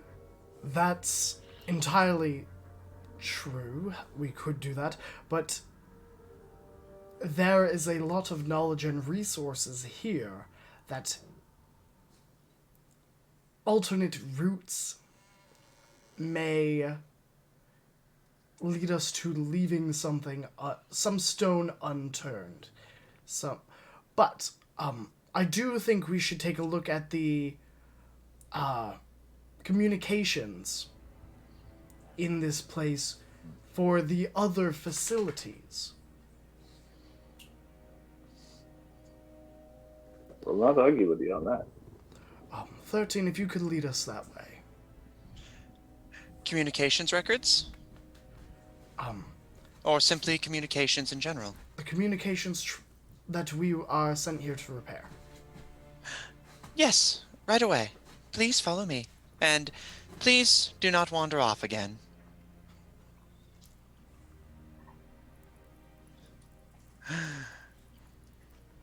You are all taken by the automaton. back towards the elevator with new jewels, new weapons in tow. However, you seem to have picked up a new batch of followers in the form of astral magic wolves that feed on every use of magic that your party gives off. And Utaka, you've got a new friend! Congratulations! And now your left hand is your new best friend. How many teenagers can say that? I'm He thought it was so righty, but damn. I am so glad that you rolled for that mutation because I had a whole list of mutations you could have gotten, and you got the funniest one. You are the perfect rogue. You have gotten to the point where your right hand doesn't even know what the left hand is doing. And that is where we're going to end tonight's session. Oh man, We I'm gonna wait for Utaka to just be like, talk to the hand. Just like walk away. Oh my god. Hello, All right. my name is Greg. Okay, well, hello everybody. It has been an absolute delight playing with everyone here and getting to see such lovely faces in the chat. My name is Graham, or Graham Crackers. You can find me here every Monday, Tuesday, and Friday. On Mondays, we play some sort of RPG, or TTRPG, or MMORPG, where we, put an emphasis on just having good times with friends. On Tuesdays, we have the Shards of Anarian and Anarian's Rest, which are at 7:30 and 8 p.m. Eastern Standard, bi-weekly shows that are DM'd by yours truly, where I make all my friends suffer and, find magic stuff along the way. Outside that, you can find me every Friday here at Goldshine Investigations playing Geharis Nervos, Blackmont, the Tiefling Oath of Conquest Paladin, the blue boy in black armor. Outside of that, you can find me on Twitter at GrahamCrackers with a Z1. Again, that is GrahamCrackers with a Z1. But I'd love to hear 3 things from everyone else in the cast. Who are you? Where can we find you? And what are your current projects that you're working on? Hello, it is I, Kari. I played Israel tonight, the beautiful, distraught half-elf Fae Pact Warlock. You can find me here every Friday with these nerds. And you can also find me here on this channel every other Tuesday for the Shards of Anarian campaign, where I play Karis, the Tiefling Wizard, who is not trapped in a mirror anymore, upswing, but also has no spell slots, downswing, but still has a magic broom. That's cool, right? We'll see. She's currently flying it directly into a burning district.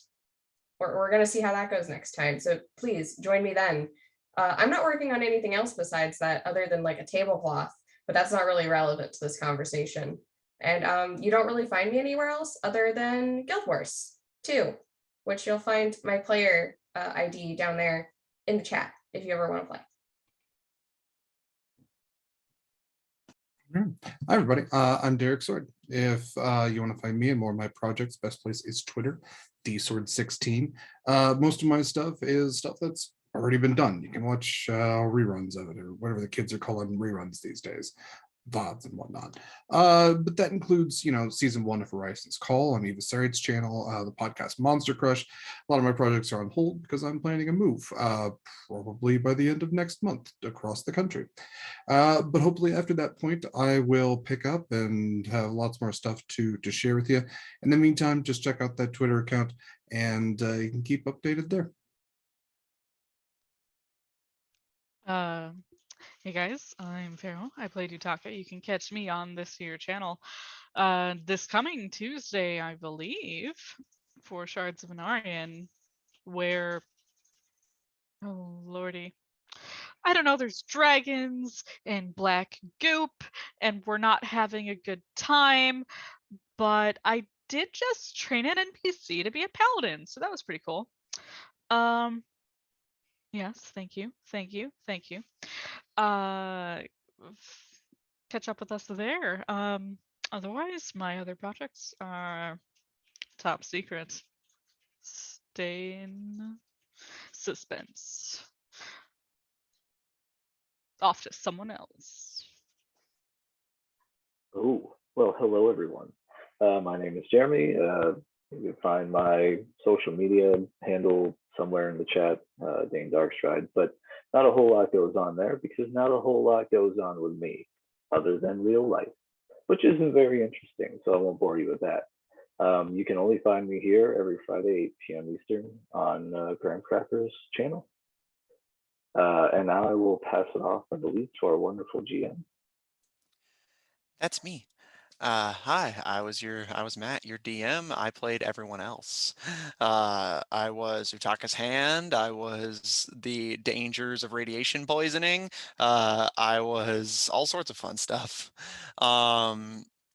If you want to see more of my DMing, check out Odd Tornado Productions on Twitch and YouTube, where my Monday and Tuesday streamed games, which are both streamed at 9:30 Central Daylight Time, can be found being streamed and uploaded. My Monday game, all of which is taking place in the same campaign setting as this one, if you want to see more of this world and some world building for it. My Monday game is Under Locks and Keys, featuring a party of globe-trotting treasure hunters assembling the artifacts of the gods to unlock what is either a great treasure or an apocalyptic curse, battling to get there first against a group of technology worshipping cultists. Uh, they are currently fighting them in a dark elf city where Utaka and Israel come from, actually, to try and get the pistol that the Atlanteans made for Vulcan. So that's fun.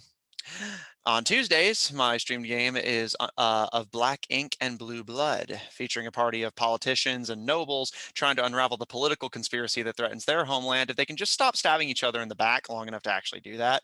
Uh, uh, but beyond that, if you want to see more of this setting and my writing without having to worry about players and D100s, check out my webcomic Undercommon on Webtoon and Tapas. The prologue has been completed and uploaded, and chapter 1 is currently in the works, parts of which will actually be completely animated. So that's going to be fun. If there's anything I've forgotten or missed, or if you just want to see more from other awesome people I get to work with, check out Odd Tornado Productions official on Tumblr, where we have links to all of our different stuff. Y'all are doing such great. Gosh, I always mute myself on one or the other, and this time I muted myself on both. So you are all doing such wonderful things. I'm excited to give them listens. But also, special note that I forgot, in a week and a half, we are going to be opening up our auditions for future DMs for shows potentially on the channel. On top of that, we're also going to be opening up casting calls and auditions for players. So if that interests you, you should definitely apply. We will be looking for people to tell their stories so that they can make friends and make memories, which is all we are about. But for now, we will bid you a fond farewell. We're going to go raid some of our friends who are playing some D&D at the Behold Roleplay channel. So why don't you, when we pop over there, we just say, hey, I hope you have a great day, sending some Graham love. All right, Gremlins, I will talk to you soon. Have a wonderful night, and as usual, stay healthy, stay happy, stay hydrated, and we'll be back soon. So, bye for now.